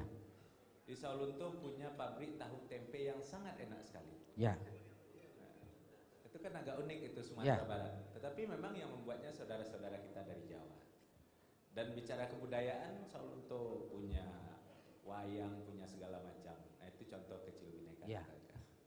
Kami juga punya UKM yang cukup beragam. Salah satunya ini yang kami pakai songket silukang. Songket silukang Mbak ya? Nah ini kerajinan tangan masyarakat Sawah Lunto yang sudah ditetapkan sebagai warisan budaya tak benda. Ya. Dan juga sudah dipatenkan indikasi geografis. Handmade Pak itu Pak ya? Handmade Pak. Sayang Bapak nggak bawa satu lagi. Kalau bawa satu lagi saya pakai sekarang Pak. Saya akan siapkan untuk Pak Febi. Ya. Cuma dengan syarat harus dijemput ke Sawah Lunto. Oh siap. Sambil melihat indahnya alam Sawah Lunto. Siap Pak. Lanjut Pak. Cerita Pak mengenai Sawah Lunto. Jadi bicara UKM, saya rasa teman-teman kita, senior-senior kita terdahulu ini sudah sangat mahir melihat apa sih permasalahan UKM. Ya. Yang pertama tentu kita bicara SDM. SDM, kemampuan dari UKM kita. Karena kalau bicara UKM itu kan lebih ke usaha kecil menengah. Ya. Jadi kami yakin dan percaya ini merupakan tugas pokok kita. Yang pertama. Yang kedua, dari segi namanya usaha kecil, dari segi pendanaan tentu akan sangat terkendala. Ya. Kita di Sawah Lunto itu punya skema untuk mengisi skema pendanaan ini mulai dari tingkat awal sampai ke tingkat akhir. Jadi kalau pengusaha kecil ini butuh anggaran, butuh permodalan yang cukup kecil, kita siapkan Basnas. Ya. Itu untuk memulai Pak. Ya.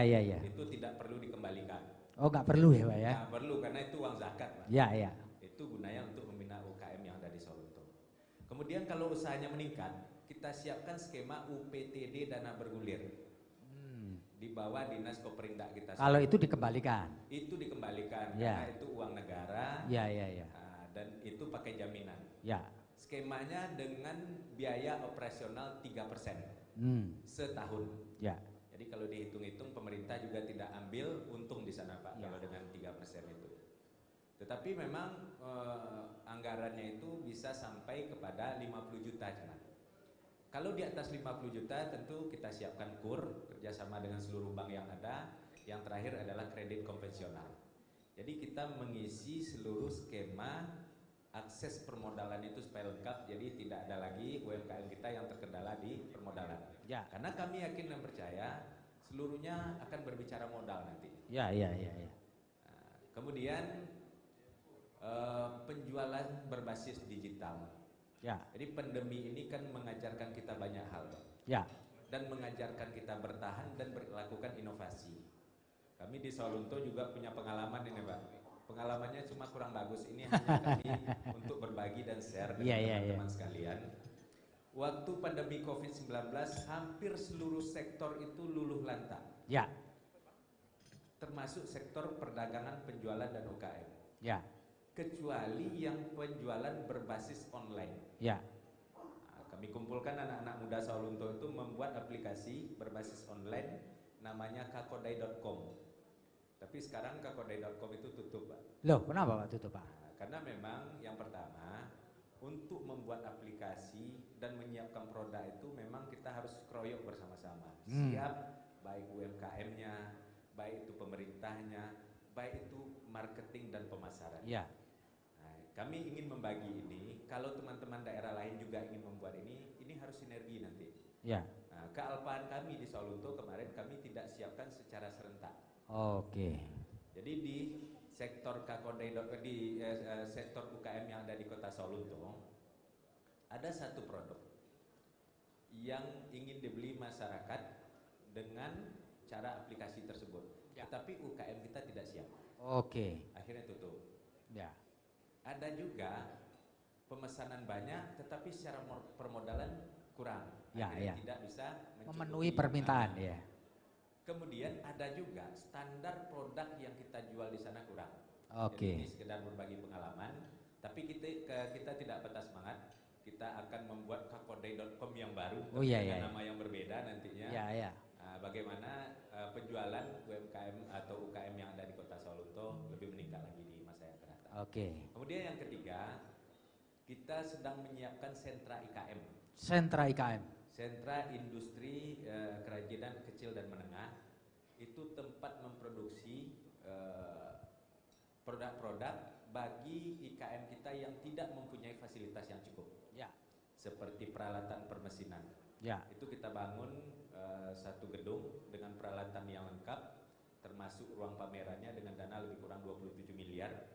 Ini sedang dalam tahap proses pembuatan. Dan kami berharap ini menjadi sentra IKM yang ada di Sumatera Barat nanti.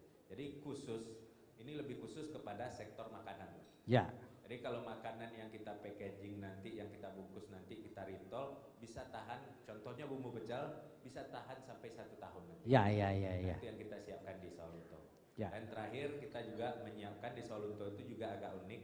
Ada desa, ada kelurahan, kita siapkan kampung marketer namanya. Kampung marketer ya. Nah, jadi marketer. semua orang di kampung itu marketer gitu, Pak.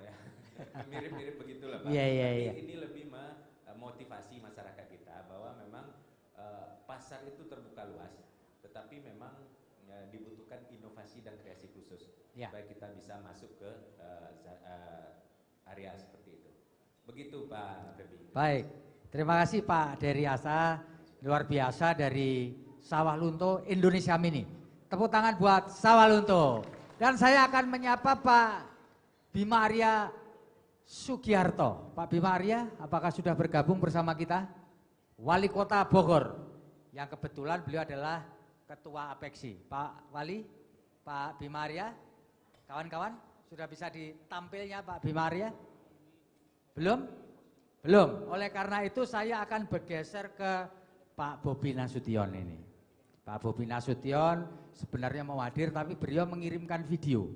Kita putarkan bersama apa yang dijelaskan Pak Bobi Nasution mengenai UKM di Kota Medan. Silakan kawan.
Memang langkah mudah untuk mengenalkan produk kita menembus batas bukan hanya di Kota Medan, bukan hanya di Indonesia, bahkan dengan tingkat global. Itu sebenarnya yang paling cepat sebenarnya bisa dilakukan melalui dunia digital. Promosi ataupun jualannya melalui toko digital. Karena kalau di toko kita sendiri jelas hanya mungkin Medan dan sekitarnya, tapi kalau di dunia digital seluruh yang menggunakan internet, yang berbasis dengan internet pasti bisa mengakses dan bisa melihat produk itu sendiri. Nah, ini yang hari ini kami Pemko Medan coba terus mengedukasi. Ada poin plusnya tentu selama 2 tahun ini kita merasakan dampak pandemi COVID, bukan hanya sisi negatifnya ataupun sisi positifnya, kita juga bisa merasakan peran-peran penting dari dunia digital itu. Nah, ini yang bisa kita ambil poin plusnya.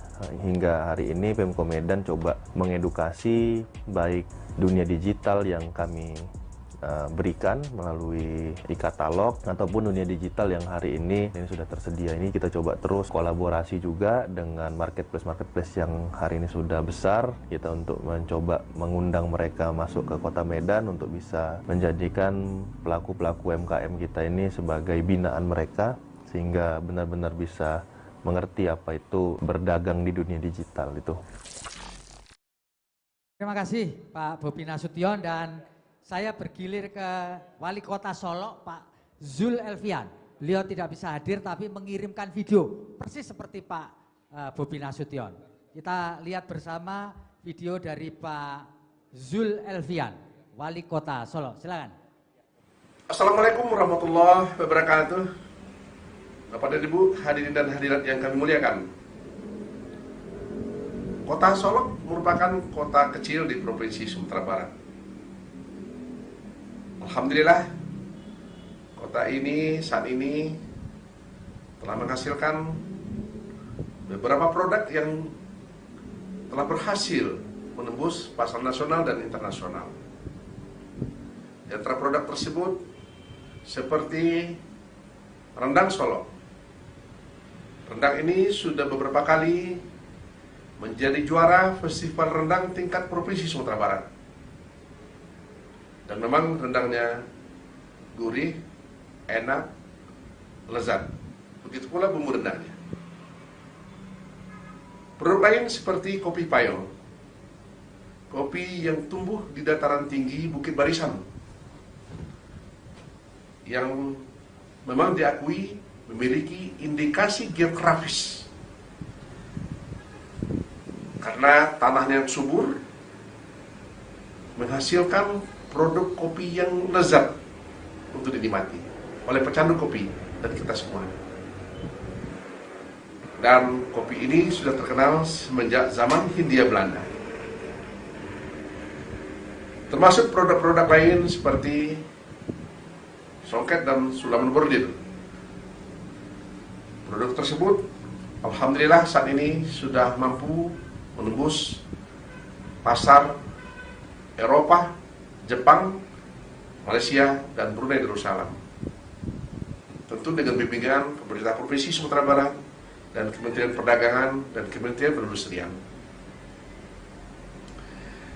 Selanjutnya kita akan berusaha untuk meningkatkan kapasitas daripada pelaku usaha kita melalui transformasi digital, melalui peningkatan manajemen usaha mereka, dan sekaligus peningkatan permodalan dan aksesibilitas mereka terhadap dunia perbankan. Alhamdulillah, kita didukung oleh berbagai pihak, sehingga mudah-mudahan dalam waktu yang tidak begitu lama, para UMKM dan IKM kita bisa menembus dan bersaing di tingkat nasional, regional, dan internasional. Dengan bimbingan pengurus pusat Apeksi dan sinergi serta kolaborasi di antara kita sesama anggota Apeksi, kami yakin dan percaya kita akan mampu meningkatkan kapasitas dan kualitas daripada produk-produk UMKM dan IKM kita, sehingga mereka bisa eksis bersaing di tengah kancah nasional dan internasional. Apeksi sinergi, UKM mandiri. Assalamualaikum warahmatullahi wabarakatuh. Baik. Assalamualaikum warahmatullahi wabarakatuh. Ini saya mau menyapa Pak Okto Ferry, Direktur Umum dari PT Semen Padang. Pak, saya mendengar PT Semen Padang itu UKM binaannya banyak, Pak. Bisa dijelaskan Pak, di antara yang menonjol itu apa saja yang sudah dilakukan untuk membina UKM di wilayah Sumatera Barat, Pak Okto? Baik, terima kasih Pak Febi ya. Assalamualaikum warahmatullahi wabarakatuh. Waalaikumsalam Pak. Tertumpang salam kepada pembicara sebelumnya. Kami hadir di sini sebenarnya tidak terkait dengan UKM ya. Ya. Kalau boleh dibilang Semen Padang membina UKM karena dulunya BUMN. Ya. Kita wajib program kalau terakhir namanya pembinaan usaha kecil. Ya. Mulai dari tahun 86. Sudah ribuan yang kita bina. Ya. Kalau terkait dengan topik hari ini, memang kita tidak banyak ya yang membina UKM yang berorientasi ekspor. Ya. Cuman pernah ada ya. Pernah ya Pak? Pernah ada. Pernah kita bawa pameran juga ke luar negeri. Oh, ikut expo Pak. Karena satu di antara peluang ya harus ikut expo Pak. Kami lebih banyak kepada yang terkait dengan Semen Padang juga. Mungkin perbengkelan, usaha-usaha masyarakat sekitar. Ya. Itulah bentuk dukungan kami ke UKM. Ya. Nah, dukungan yang paling gampang itu yang seperti sekarang Pak Febi. Ya. Kita bantu event ini. Ya. Sehingga kita bisa nantinya punya UKM juga yang berorientasi ekspor. Ya. Dan suatu saat nanti UKM ini akan makmur, akan bangun rumah. Ya, rumahnya beli Semen Padang gitu kan Pak ya. Oh, mantap. Itu yang paling gampang Pak. Ya. Nah, termasuk juga momen ini, event ini kami manfaatkan juga ketemu dengan bapak-bapak kepala daerah yang hebat-hebat ini. Ya. Itu kita akan minta bantuan kolaborasi. Ya. Baik itu proyek-proyek daerah sehingga kita juga bisa jualan lagi. Ujungnya seperti ini lagi Pak. Gitu Pak Febi. Terima kasih Pak Okto. Jadi mumpung ketemu kepala daerah, kalau ini pakailah Semen Padang, semen kita sendiri. Dan kita rasanya tidak afdol kalau tidak memberi kesempatan kepada Bu Sari Lenggogeni. Sebagai pengamat UKM Bu, tentu Ibu punya satu kajian, punya pengalaman, punya saran tentu saja buat UKM kita terutama di Sumatera Barat Bu. Tadi yang sudah ada yang ekspor ke mana 1 ton tadi yang hanya bumbu. Karena kalau dagingnya jelas nggak bisa. Memang telur daging kita nggak bisa masuk ke negara asing, saya nggak tahu kenapa sebabnya. Silakan Bu. Baik, terima kasih Pak Febi. Tertumpang salam untuk pembicara sebelumnya. Assalamualaikum warahmatullahi wabarakatuh. Waalaikumsalam. Saya sangat menarik sekali mendengarkan paparan dan pencerahan dari banyak kepala daerah. Ya. Tapi mungkin pertanyaan pertama kita dulu nih Pak Febi. Ya. Judulnya UMKM ekspor. Pertanyaan pertama saya, kenapa mesti ekspor dulu? Iya. Dengan 270 juta populasi kita, kemudian pertumbuhan dari leisure, sektor leisure yang banyak menggunakan UMKM itu udah plus 63% saat ini, dan kemudian juga sebenarnya sirkulasi dari produk-produk lokal kita dengan bangga buatan Indonesia itu juga bisa mampu menyerap UMKM kita. Karena kalau kita cek dari datanya itu kan terlihat memang dari struktur bisnis Indonesia kita itu ada big, medium, small, mikro, itu memang dari setiap kota dia menyampaikan banyak yang mikro, dan secara Indonesia strukturnya kan memang 65% adalah Indonesia itu didrive oleh micropreneurs. Jadi memang banyak sekali persentase yang sementara ekspornya masih 15%. Artinya yang mampu untuk berdaya saing ekspor itu masih 15%. Sisanya kemana dan apa masalahnya, kan itu pertanyaannya. Dan kalau kita cek, saya mungkin kemarin juga mengadakan Australian Indonesia Business Resilient Hub. Jadi kita mengumpulkan UMKM dan kemudian juga menggabungkan dengan Australia Indonesia Business Council, dan ternyata sangat menarik di sini. Di samping saya juga mengamati sebagai memberikan pelatihan dan sebagainya. Bagi saya main obstacle kita itu adalah marketing intelligence dulu. Karena biasanya terutama yang mikro, pengusaha-pengusaha atau pelaku-pelaku UMKM itu dalam step product development-nya itu, Pak Feby, itu memberikan atau mengcreate produknya itu based on their preference. Jadi dari preferensi mereka, bukan dari preferensinya si buyers.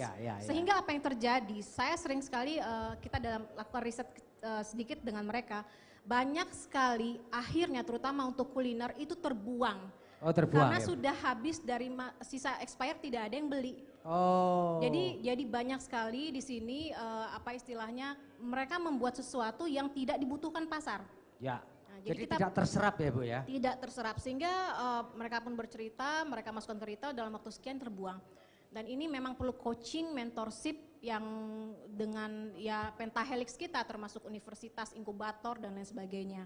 Kemudian juga misalnya kemarin ini mereka sudah bagus ya dengan raw material yang cukup mahal, sutra, membuat mukena.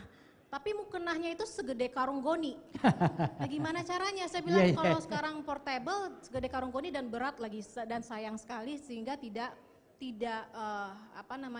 penjualannya juga sangat rendah. Kemudian ada yang menarik satu lagi, ini juga mungkin bisa dijadikan memo buat kepala daerah kita.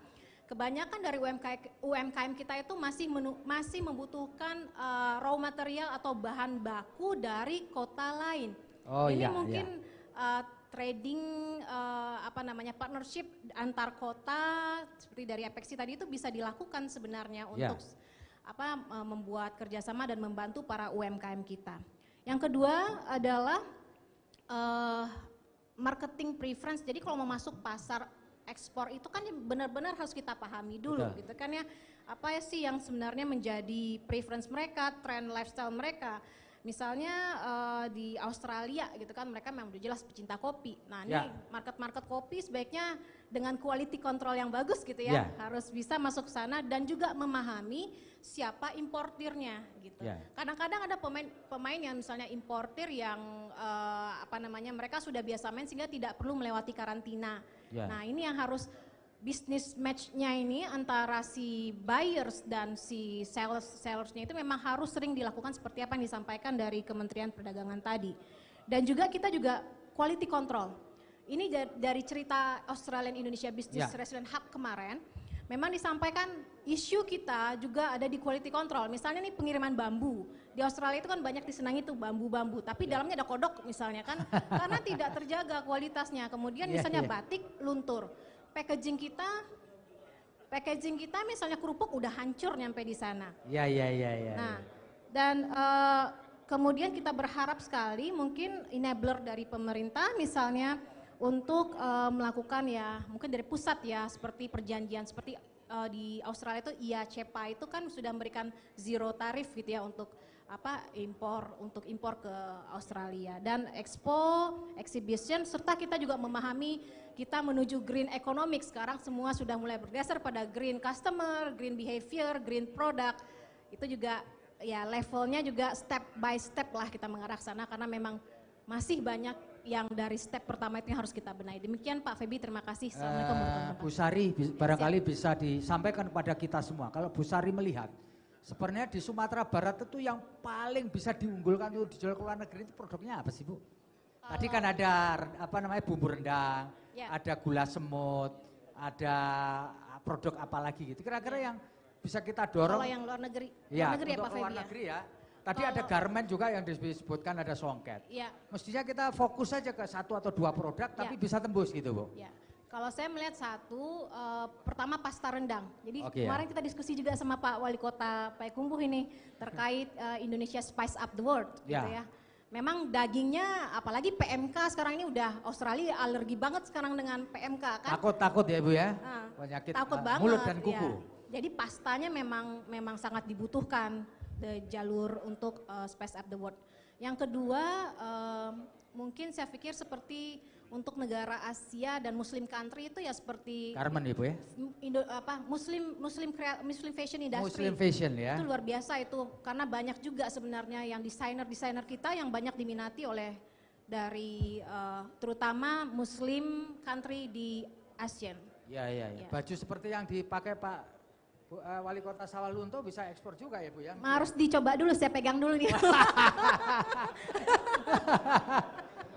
Bisa jadi ekspor ini. Jadi bagus loh. Takut saya, Pak. Baik. Pak Febi. Ya, terima kasih Bu Sari Legogeni. Ya. Saya ingin ke Pak Yu Hevisar nih, Pak Yu.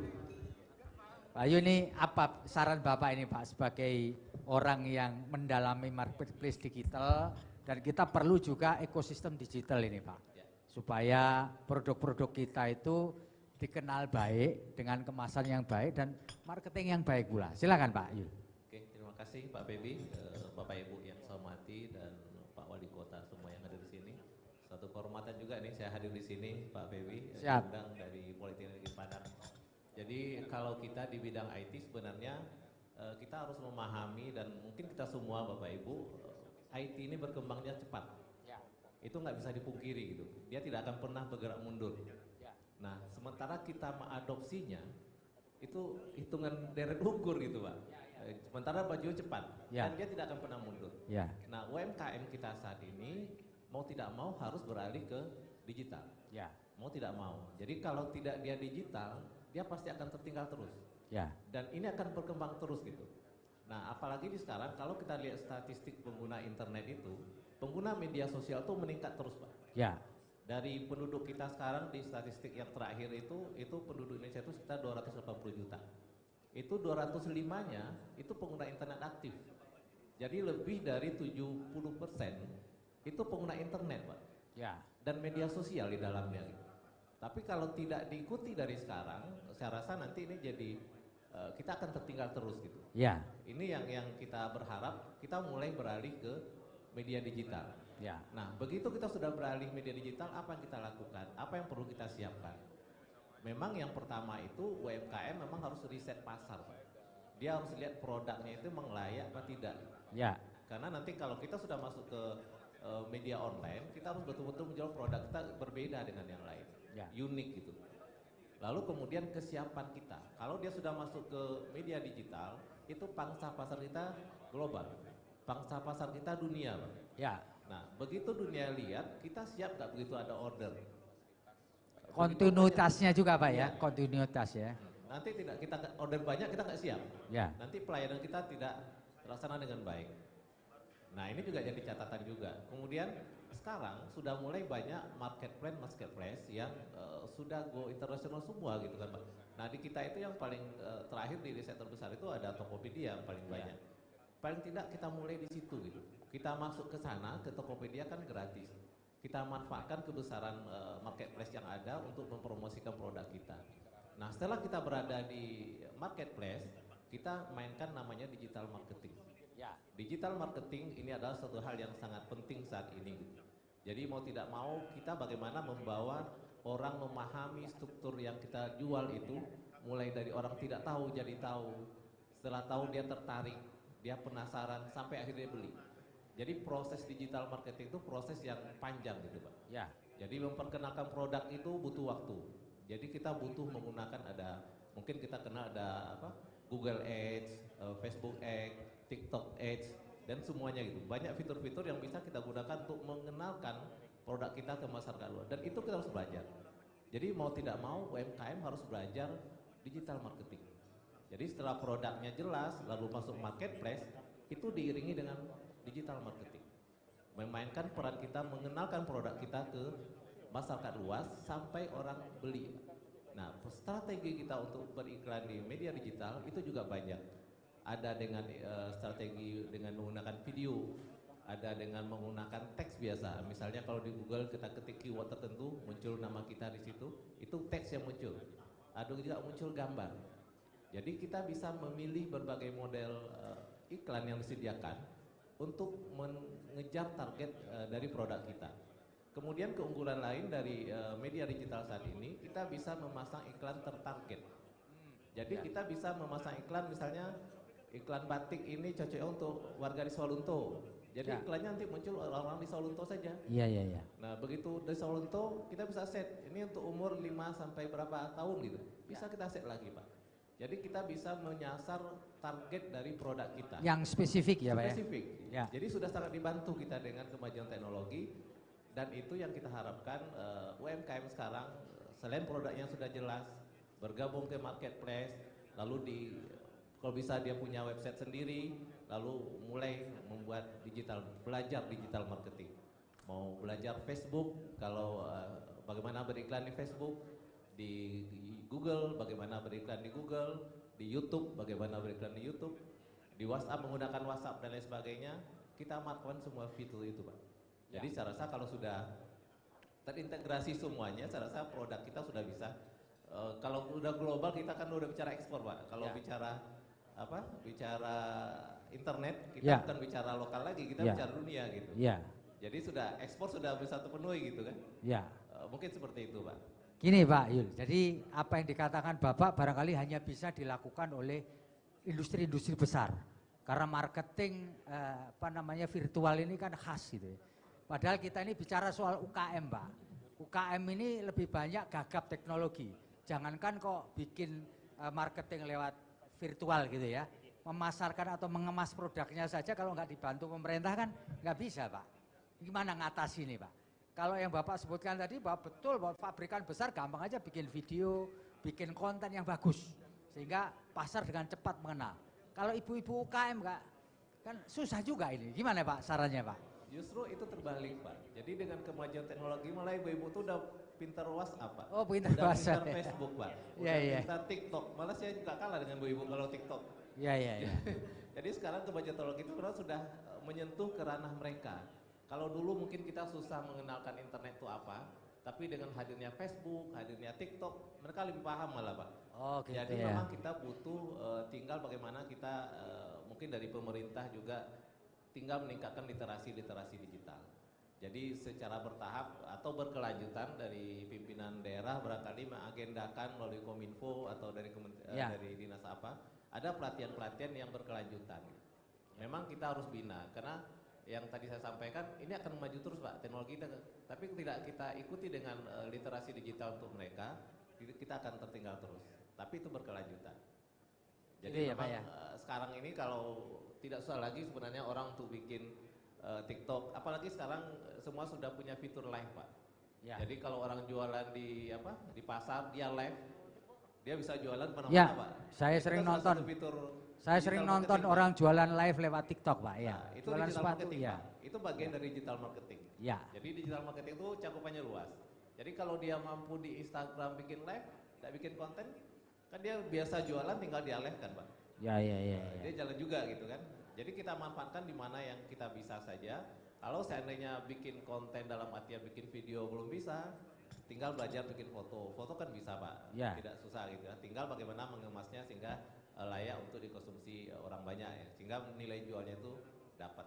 Jadi sebenarnya saat ini saya rasa untuk ibu-ibu pelaku UMKM sebenarnya sudah mulai paham. Kita sadar bahwa dia sudah menggunakan HP yang smart, Pak.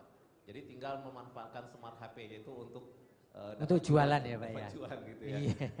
Oke, seperti itu, Pak. Iya, terima kasih Pak Yuhefisar. Ibu-ibu, barangkali mumpung kita ini disiarkan ada para kepala daerah, koperasi di tingkat provinsi, ada sesuatu yang ingin disampaikan barangkali ibu-ibu dari UKM mau jualan boleh, Ibu. Silakan Mas panitia, Ibu itu Pak barangkali mau menyampaikan juga mumpung ada di forum ini, mau jualan mukena barangkali, silakan Bu. Ya. Bismillahirrahmanirrahim. Terima kasih Bapak atas waktunya. Dari tadi ini sebenarnya saya tunggu-tunggu nih, Pak. Ya, silakan Bu. Perkenalkan, saya berdiri apa duduk aja? Oh, berdiri boleh Bu, supaya cantiknya kelihatan Bu. Nah, itu dia. Perkenalkan, seperti Bapak Kadis kami tadi sudah jelaskan, saya adalah dari Dapur Mutiara. Dapur Mutiara Bu ya. Saya berasal dari Payakumbuh. Ya. Saya kemarin sudah mengirim 1 ton rendang untuk pasar Eropa. Yes, luar biasa. Ini tak terjadi. Semua ini bisa terjadi berkat kerjasama dan ada sentra rendang di Payakumbuh. Oh, yang diceritakan Pak Wali Kota yang tadi, diceritakan Bu, ya? Pak Wali Kota tadi. Ya. Tanpa itu semua kami tidak bisa berproduksi dalam jumlah banyak. Ya. Alhamdulillah untuk 1 ton kami berproduksi hanya 1 minggu. Ya. Ya Bu Kadis ya. Kami sama Bu Kadis sama Pak Kabir PTD bekerja bersama dengan operator bagaimana dalam pengiriman sebenarnya ini udah tahap kedua Pak, tapi untuk yang berat 50 gram, bagaimana ini sukses? Ya. Disitulah kami berproduksi gitu. Sebenarnya peran pemerintah Kota Payakumbuh untuk ekspor rendang ini sangat membantu kami para luar biasa. UMKM. Tepuk tangan buat Pak Wali nih, sudah membantu UKM. Lanjut Bu. Ini manisnya nih Pak. Ini saya berdiri di sini, jadi saya ada kendala sebenarnya Pak. Iya, gimana Bu? Kalau kendala perizinan untuk ekspor, mulai juga perizinan dari BPOM semua berjalan baik dan lancar. Masalah biaya juga dalam pelepasan Pak Gubernur udah mengganti biaya-biaya yang saya keluarkan 50 juta. Luar biasa ini. Belum terima uangnya Pak. Oh belum terima, masih di Pak Naswir barangkali. Nanti saya tagih tuh Pak Kadisnya Pak. Cuman untuk kedepannya, alhamdulillah kita udah kontrak 10 tahun. Ya. Alhamdulillah permintaan dari distributor minta 1 bulannya 1,5 ton. Ya. Kendala yang saya hadapi ini Pak, masalah kemasan. Oh kemasan. Sebenarnya saya pengiriman itu kita udah mulai masak lagi nih Pak, permintaan untuk bulan selanjutnya. Tapi saya tidak bisa memesan kemasan ya Pak. Oh gitu ya Bu ya. Makanya saya bawa ini, saya udah pesan pabrik untuk menyimpan rendang tahan dalam 16 bulan seperti yang kita ini kan setahun 4 bulan. Jadi plastiknya beda gitu ya Bu ya? Ini khusus retort Pak. Oh impor, harus impor? Ya impor, jadi saya pesan di pabrik, ini nggak ada kosong. Untuk pengiriman kemarin 1 ton saya juga ada kendala. Ya. Nggak ada, akhirnya untung bayarnya mau plastik yang stok yang ada kita potong. Ya. Tapi udah nggak cantik lagi nih Pak, wah beda banget Pak. Saya pesan ke pabrik, saya harus pesan dalam jumlah banyak, minimal 300.000. 300.000 pieces. 300.000 pieces itu hampir 200 juta. Nah tuh, Pak Naswir Pak, 200 juta Jadi Pak. kami para UMKM untuk 1 kemasan aja harus menyediakan uang 200 juta. Kemasannya doang 200 juta ya Bu? Ininya aja Pak, belum innernya, belum boxnya, belum kardusnya. Yang kita tidak bisa memesan dalam jumlah sedikit. Ibu perlu duit berapa sekarang? Ini ada Pak Direktur Keuangan. Mumpung didengar oleh ini benar-benar problem Pak. Jadi saya nggak bisa produksi. Sebenarnya udah harus produksi nih Pak. Ya. Tapi kemasan ini saya harus menunggu 3 bulan nih Pak. Ya. Saya order kemarin 30.000, siapnya 3 bulan ke depan. Ya. Otomatis saya terkendala dalam ekspor ini. Ya. Saya nggak bisa masak dulu, nunggu ini siap dulu Pak. Ya. Kalau kemasan luarnya nggak apa-apa Pak. Outernya bisa dipesan 15 hari atau 1 minggu bisa siap. Ya. Cuman problemnya ya inilah ya, Pak. Kemasannya ya. Ya masa memesannya lama, katanya ini impor dari Cina. Dari Cina Bu ya. Itu memakan waktu lama. Ya. Nah, mohon perhatian dari pihak pemerintah Pak. Makasih. Pak Naswir bisa jawab ini Pak.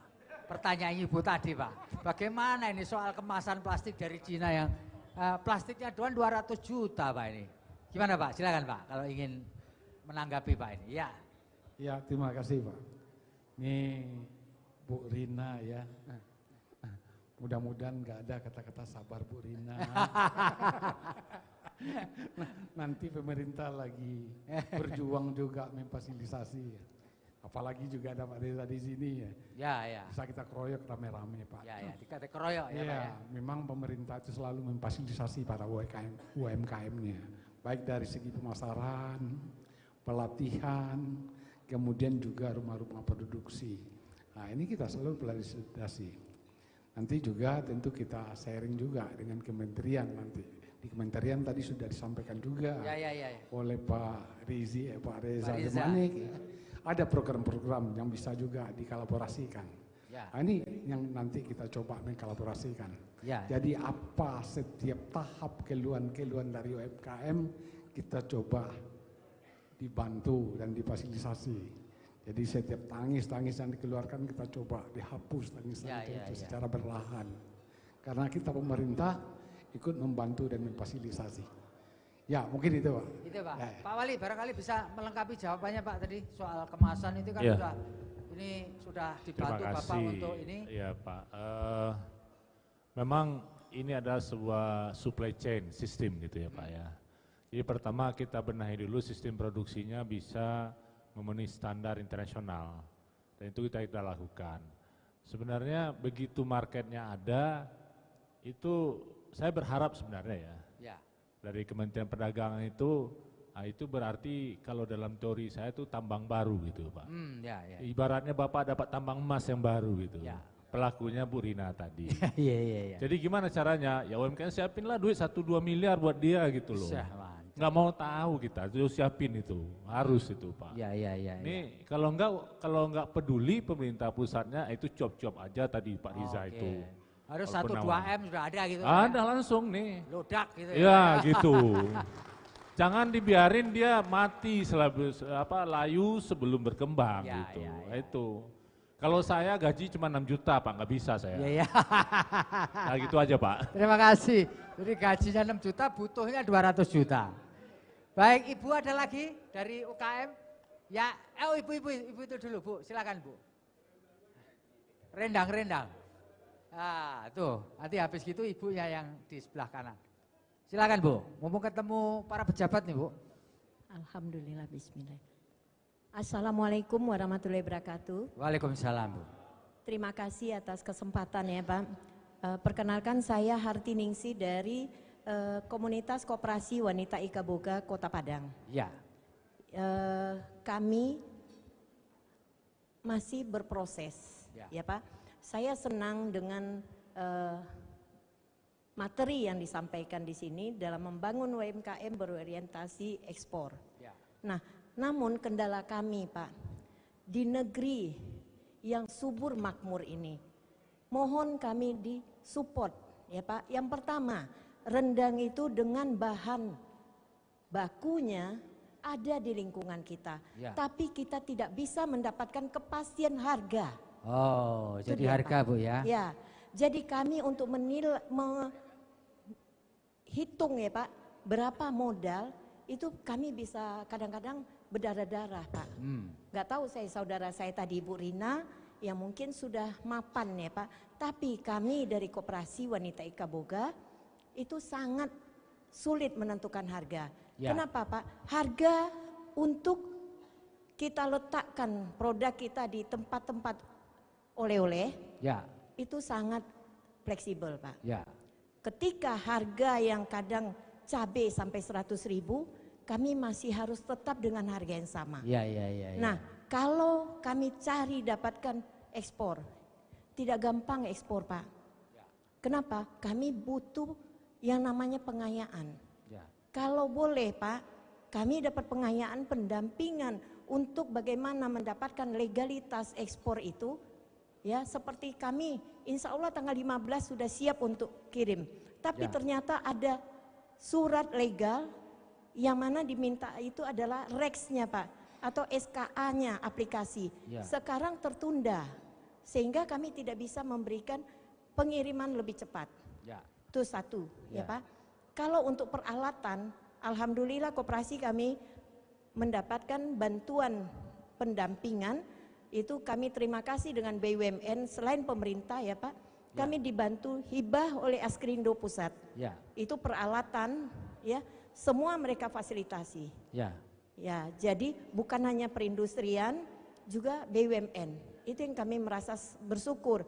Tapi ada lagi Pak alat-alat yang lain yang kami butuhkan. Alhamdulillah Kota Padang sudah memiliki sentra juga. Sebelumnya kami kerjasama dengan sentra Payakumbuh. Izin Pak Reza, terima kasih sudah memberikan izin kami untuk berproduksi. Tapi Pak, kami masih butuh hal yang lain. Kenapa Pak?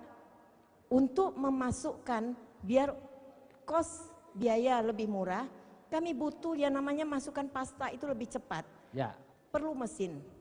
Nah, di sini saya terima kasih ada Pak Pak Koperasi ya Pak, Menteri Pak Teten. Nah, bagaimana kami juga disupport itu Pak?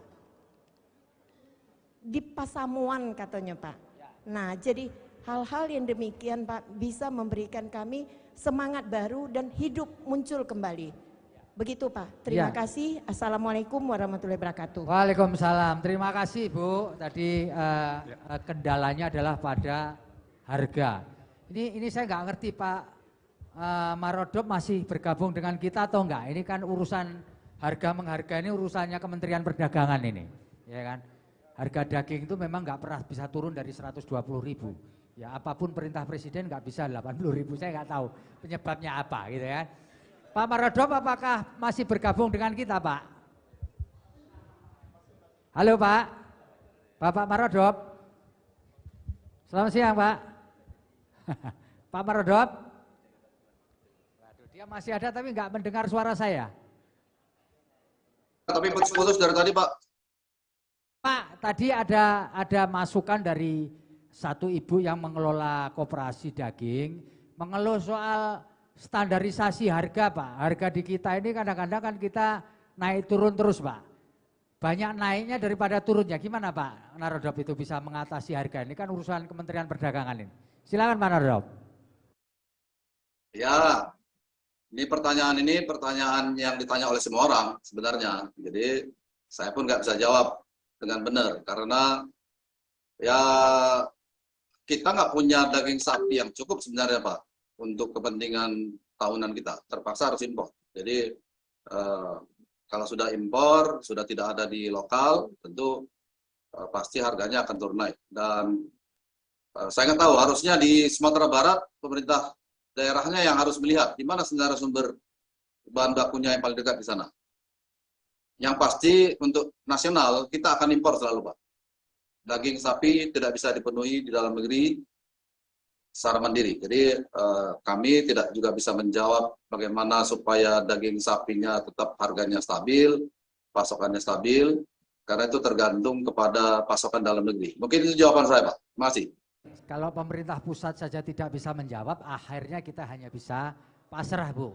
Ya, jadi berdoa saja Bu supaya harga-harga tidak naik. Baik, Ibu yang sebelah sana silakan Bu. Jadi Pak Marodop tidak bisa jawab, tidak apa-apa. Kita nggak bisa paksa. Baik, bismillahirrahmanirrahim. Assalamualaikum warahmatullahi wabarakatuh. Waalaikumsalam. Sebelumnya saya ingin mengucapkan terima kasih sudah memberikan kesempatan kepada saya untuk berbicara di depan ini. Perkenalkan, nama saya Laurencia Deriko, CEO of Unikayo, yang merupakan salah satu usaha di bidang F&B, yaitu rendang dari UKM Kota Payakumbuh. Nah, di sini saya bukan pengen bertanya yang lebih dalam lagi, cuma saya ingin berterima kasih kepada pemerintah Kota Payakumbuh. Tepuk tangan buat pemerintah Kota Payakumbuh nih. Dari tadi ini idola nih rupanya Pak Wali nih. Iya, karena sangat membantu sekali terhadap UKM Kota Payakumbuh. Saya di sini merasakan sekali manfaatnya, di mana Kota Payakumbuh sudah memberikan banyak fasilitasi. Fasilitasi di sini berkaitan dengan dua bidang. Yang pertama ada bidang fasilitasi legalitas seperti HACCP, halal dan lain-lainnya. Kemudian dalam bidang SDM, nah ini nih yang saya rasakan sangat besar bagi saya sendiri. Itu mulai dari CPPUB dan lain-lain sampai pada akhirnya saya diutus dari Kota Payakumbuh untuk mengikuti pelatihan ekspor di Padang. Untuk sertifikasi pelaku ekspor. Nah, di sini saya ketika itu diundang secara langsung dari pusat di bawah Kementerian Koperasi dan UKM untuk menjadi fasilitator atau narasumber di bawah Kementerian Koperasi dan UKM, dan itu sudah tersertifikasi BNSP. Nah, ini adalah satu-satunya yang ingin saya ucapkan terima kasih lagi kepada Kota Payakumbuh karena sudah memfokuskan kepada kaum milenial. Saya sendiri berusia 19 tahun sudah menjadi fasilitator ekspor dari Sumatera Barat. Begitu. Nah, di sini saya sangat berterima kasih sekali lagi kepada Kota Payakumbuh ini yang fokus juga kepada kaum milenial. Begitu. Jadi kita nggak takut lagi dan sulit banget sih ekspor itu tidak. kita sudah merubah mindset, dan buktinya saya berdiri di sini. Terima kasih. Baik. Assalamualaikum warahmatullahi wabarakatuh. Waalaikumsalam. Terima kasih atas. Oh, ada lagi satu ya Bu ya. Ini terakhir ya Bu ya. Nanti sampai subuh nanti kita. Ya Ibu, silakan Bu. Dari Payakumbuh juga Bu.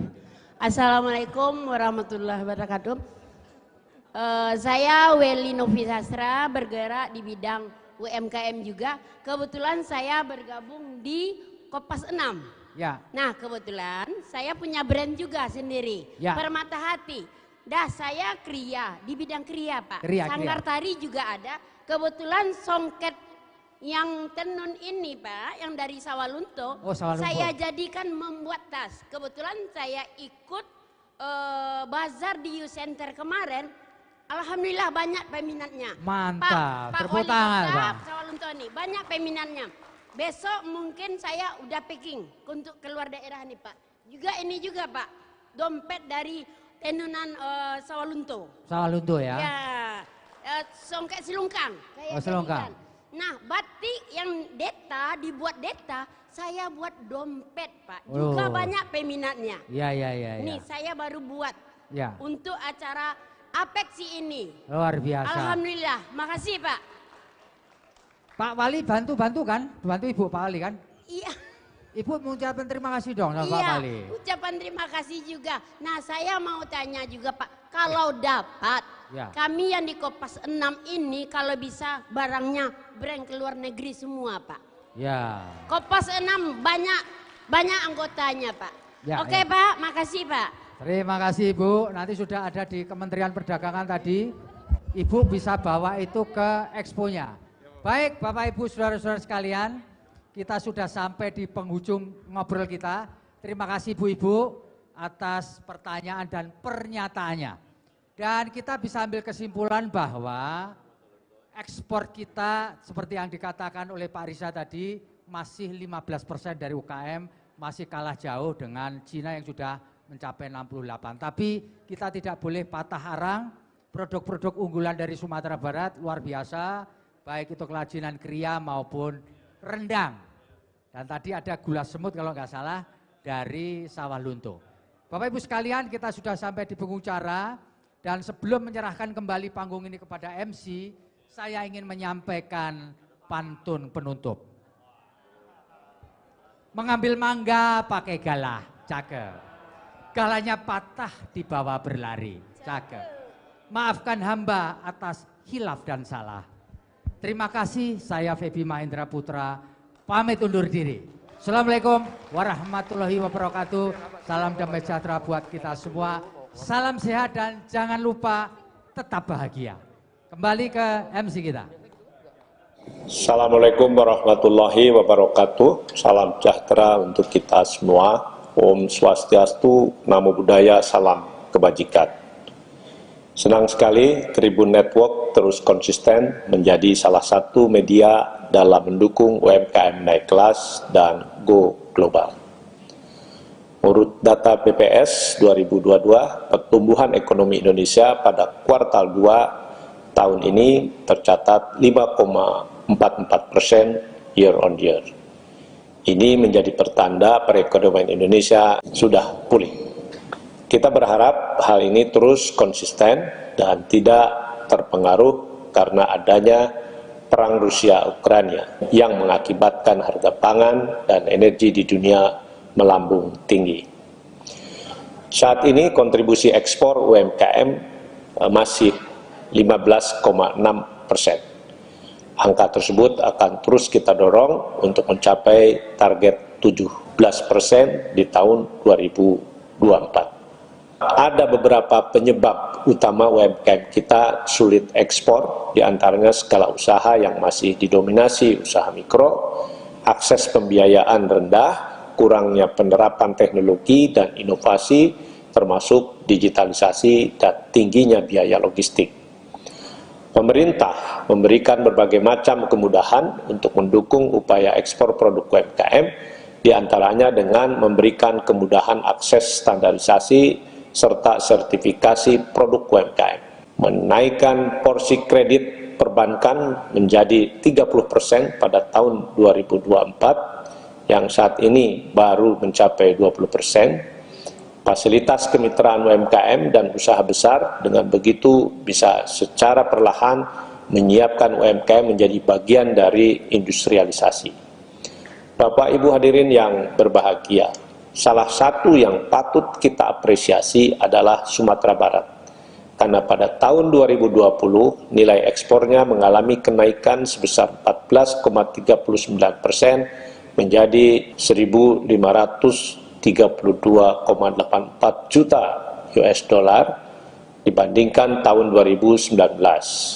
Kenaikan tersebut menjadi peluang terutama bagi ekspor komoditi pertanian dan perkebunan seperti biji pala, minyak sawit, dan olahan kelapa. Dan yang tak kalah mengesankan, Sumatera Barat dikenal dengan kulinernya yang sedap.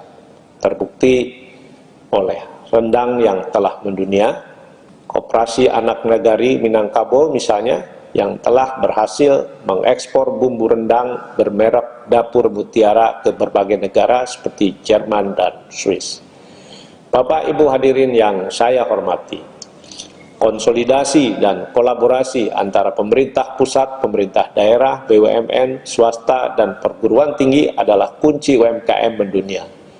Untuk itu, Kementerian Koperasi dan UKM akan terus mendorong agar UMKM tidak lagi bekerja sendiri-sendiri, melainkan melakukan kerjasama dengan agregator dan eksportir.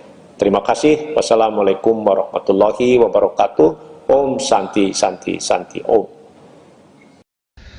Itulah tadi talkshow nasional peran pemerintah kota dalam membangun UKM berorientasi ekspor yang dipandu langsung Direktur Pemberitaan Tribun Network Feby Mahendra Putra.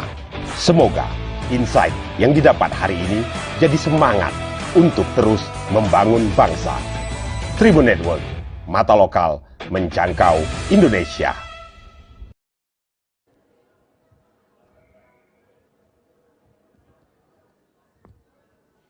Terima kasih kita ucapkan kepada Bapak Feby Mahendra Putra yang sudah memandu talkshow kita pada sore hari ini. Dan juga terima kasih kami ucapkan kepada Bapak Ibu narasumber kita. Kemudian sebelum acara ini kita tutup, kami mengharapkan kehadiran Bapak dan Ibu narasumber untuk dapat naik ke atas panggung untuk berfoto bersama dan juga menerima cenderamata yang akan diserahkan oleh pimpinan Tribun Network, CEO Bapak Dahlan Dahi, Direktur Komersial Bapak Cipiantoro, dan Direktur Pemberitaan Tribun Network Bapak Feby Mahendra Putra. Untuk itu kami panggil ke atas panggung Gubernur Sumatera Barat Bapak Mahyaldi Ansarullah atau yang mewakili, Wali Kota Padang Bapak Hendri Septa, Wali Kota Bukit Tinggi Bapak Erman Safar, Wali Kota Padang Panjang Bapak Fadli Amran, Wali Kota Pariaman Bapak Jenius Umar, Wali Kota Payakumbuh Bapak Riza Falepi, Wali Kota Sawah Lunto Bapak Dery Asta, Wali Kota Makassar Bapak Ramdan Pomanto, Dosen Fakultas Ekonomi Universitas Andalas Ibu Sari Lenggogeni, kemudian pakar Marketplace Digital Dr. Insinyur Yul Hafizar. Kami mohon kepada Bapak Ibu narasumber dapat naik ke atas panggung, begitupun dengan jajaran pimpinan Tribun Network untuk menyerahkan cenderamata dari Tribun Network dan Tribun Padang.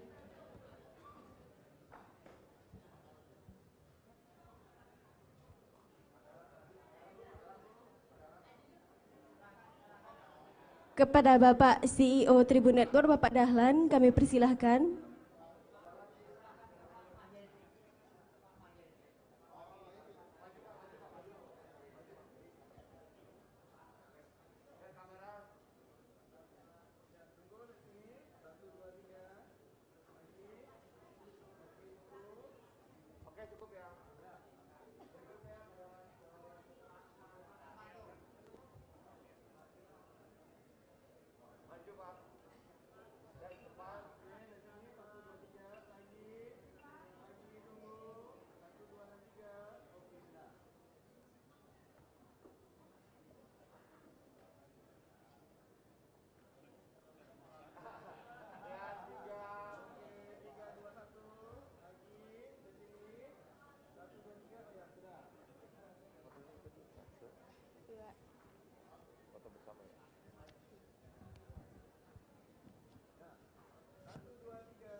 Foto dulu Bapak, foto dulu.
Baik, selanjutnya foto bersama kami persilakan.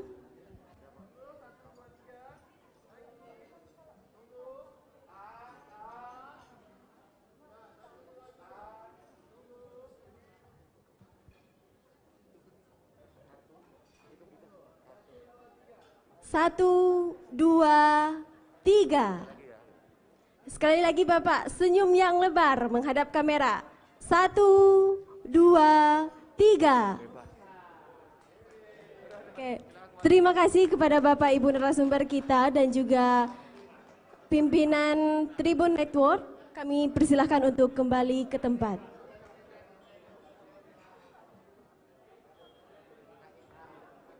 Pak, terima kasih banyak loh.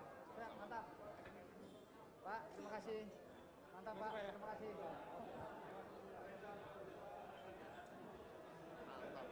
Sukses Pak ya, acaranya keren ya. Dasar, ini bilang.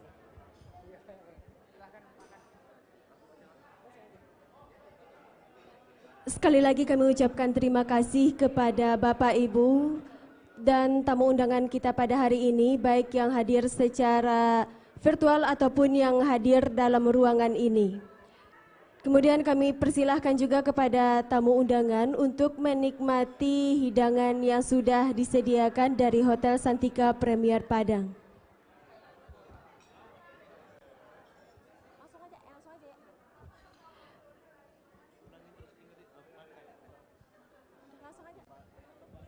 Baik, saya selaku MC pada sore hari ini mohon pamit undur diri. Wassalamualaikum warahmatullahi wabarakatuh.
Waterfront City Kota Pariaman.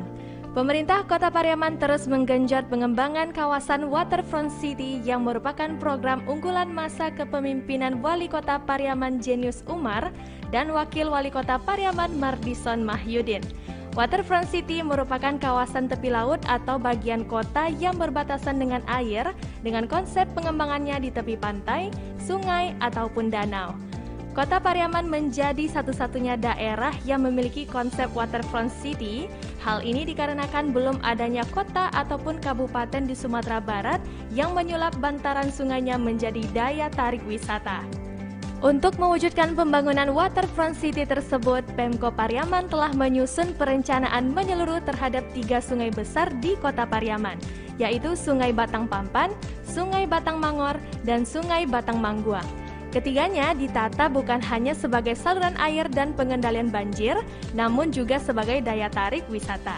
Dan juga memiliki benefit untuk Kota Pariaman serta meningkatkan perekonomian masyarakat setempat.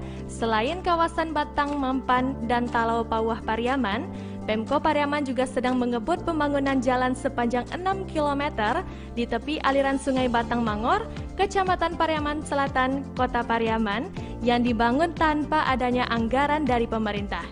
Pembukaan jalan Rp0 ini dilakukan dengan cara bergotong royong dengan melibatkan personil OPD Kota Pariaman dan seluruh masyarakat. Untuk membangun infrastruktur maupun perencanaan Waterfront City yang baik, diperlukan komitmen pemerintah daerah dalam hal penyediaan atau pembebasan lahan, sinergi, dan koordinasi yang baik dengan para pihak pemangku kepentingan, baik di pusat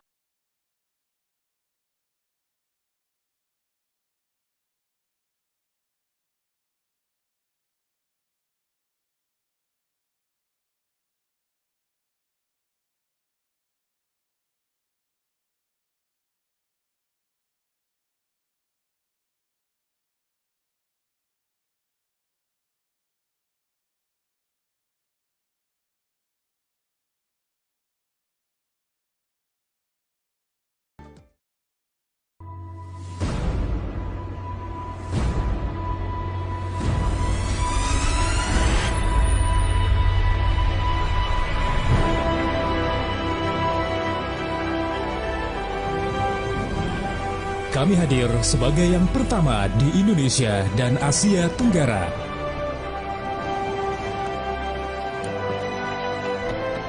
Satu abad lebih kami berkarya.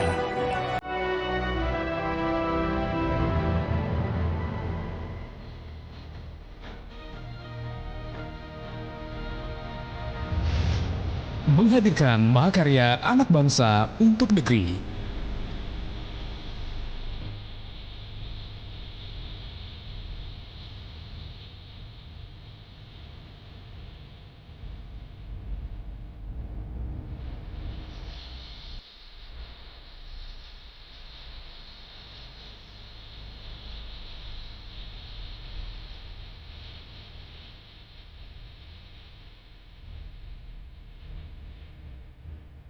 Sebagai perusahaan asli Indonesia, kami terus berkomitmen untuk memberikan produk dengan kualitas terbaik bagi pembangunan bangsa kini hingga nanti.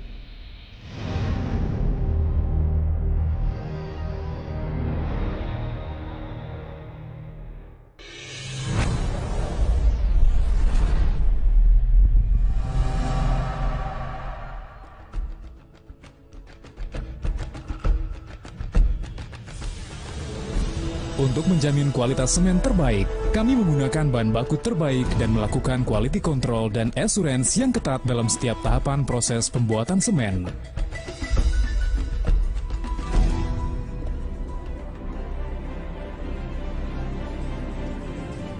Sebagai perusahaan yang berpengalaman di industri ini, kami bertekad untuk selalu menjadi pionir dalam rekayasa engineering dan pengembangan industri persemenan nasional.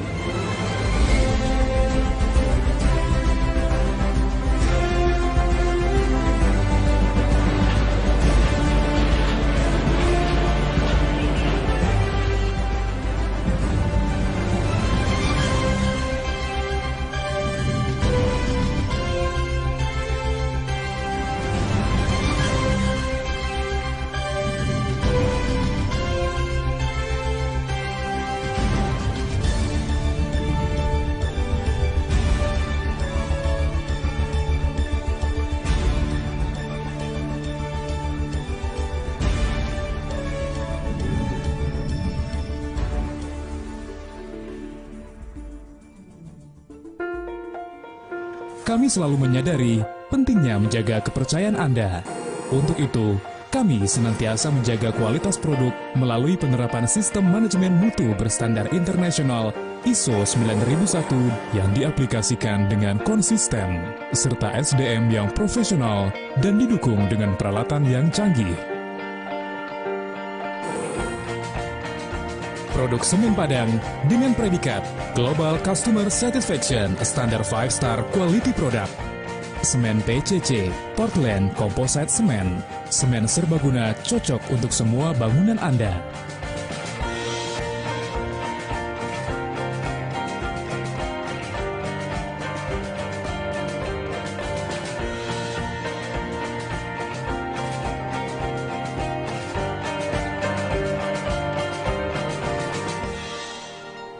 Dengan strategi pemasaran terpadu dari utara Pulau Sumatera yang didukung oleh jaringan distribusi darat dan laut, serta diperkuat dengan pabrik pengantongan semen dan gudang penyangga yang tersebar hampir di seluruh area pemasaran untuk memastikan produk kami selalu memenuhi kebutuhan Anda.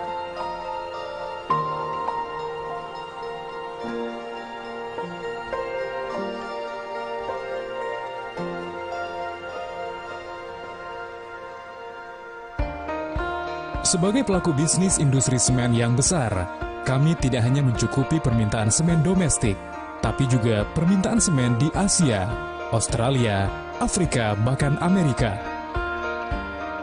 Dalam mewujudkan visi kami menjadi perusahaan persemenan yang handal, unggul, dan berwawasan lingkungan di Indonesia bagian Barat dan Asia Tenggara, kami menjalankan sistem pengelolaan lingkungan ISO 14001 serta program-program Clean Development Mechanism.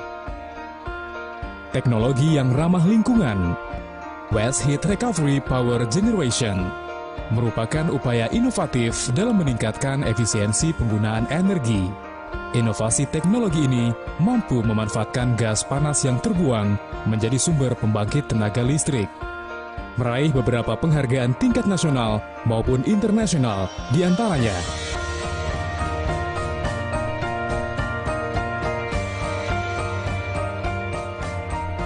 Upaya untuk terus konsisten dalam pelestarian lingkungan dan konvensi energi membuat kami dianugerahi Proper Hijau dari Kementerian Lingkungan Hidup dan Kehutanan. PT Semen Padang sebagai bagian dari SIG yang merupakan badan usaha milik negara tidak hanya berkontribusi untuk menambah kas negara, tetapi juga berkontribusi langsung kepada masyarakat Indonesia melalui program-program Corporate Social Responsibility. Dengan tema Basinergi Membangun Nagari, berpedoman pada ISO 26000 SR.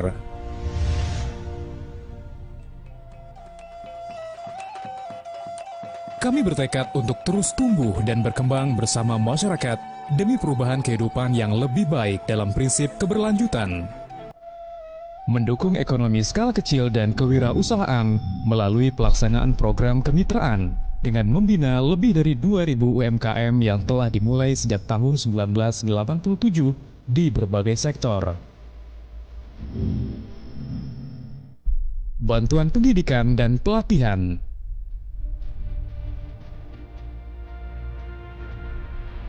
Program Bina Lingkungan dengan mengacu pada Peraturan Menteri BUMN dalam peningkatan kualitas hidup masyarakat melalui bantuan bencana alam.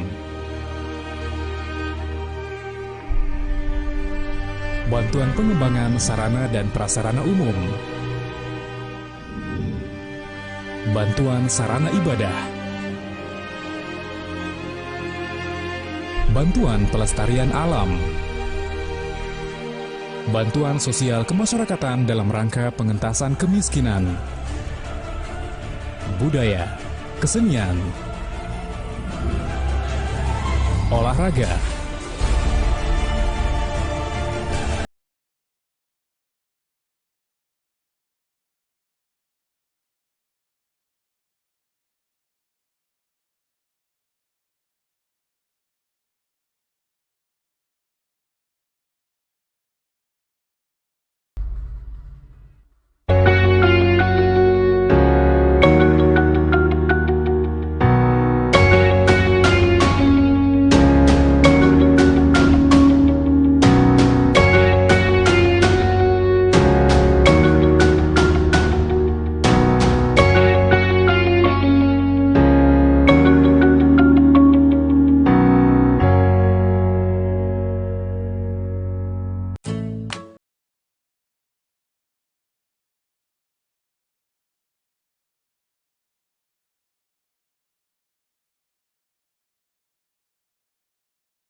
Terima kasih sudah nonton.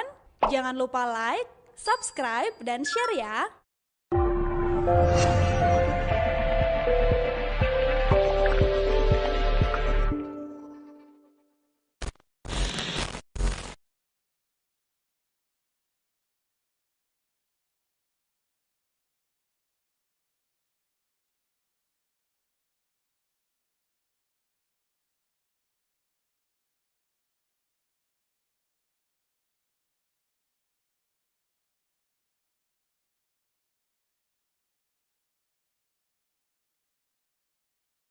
Terima kasih sudah nonton. Jangan lupa like, subscribe, dan share ya.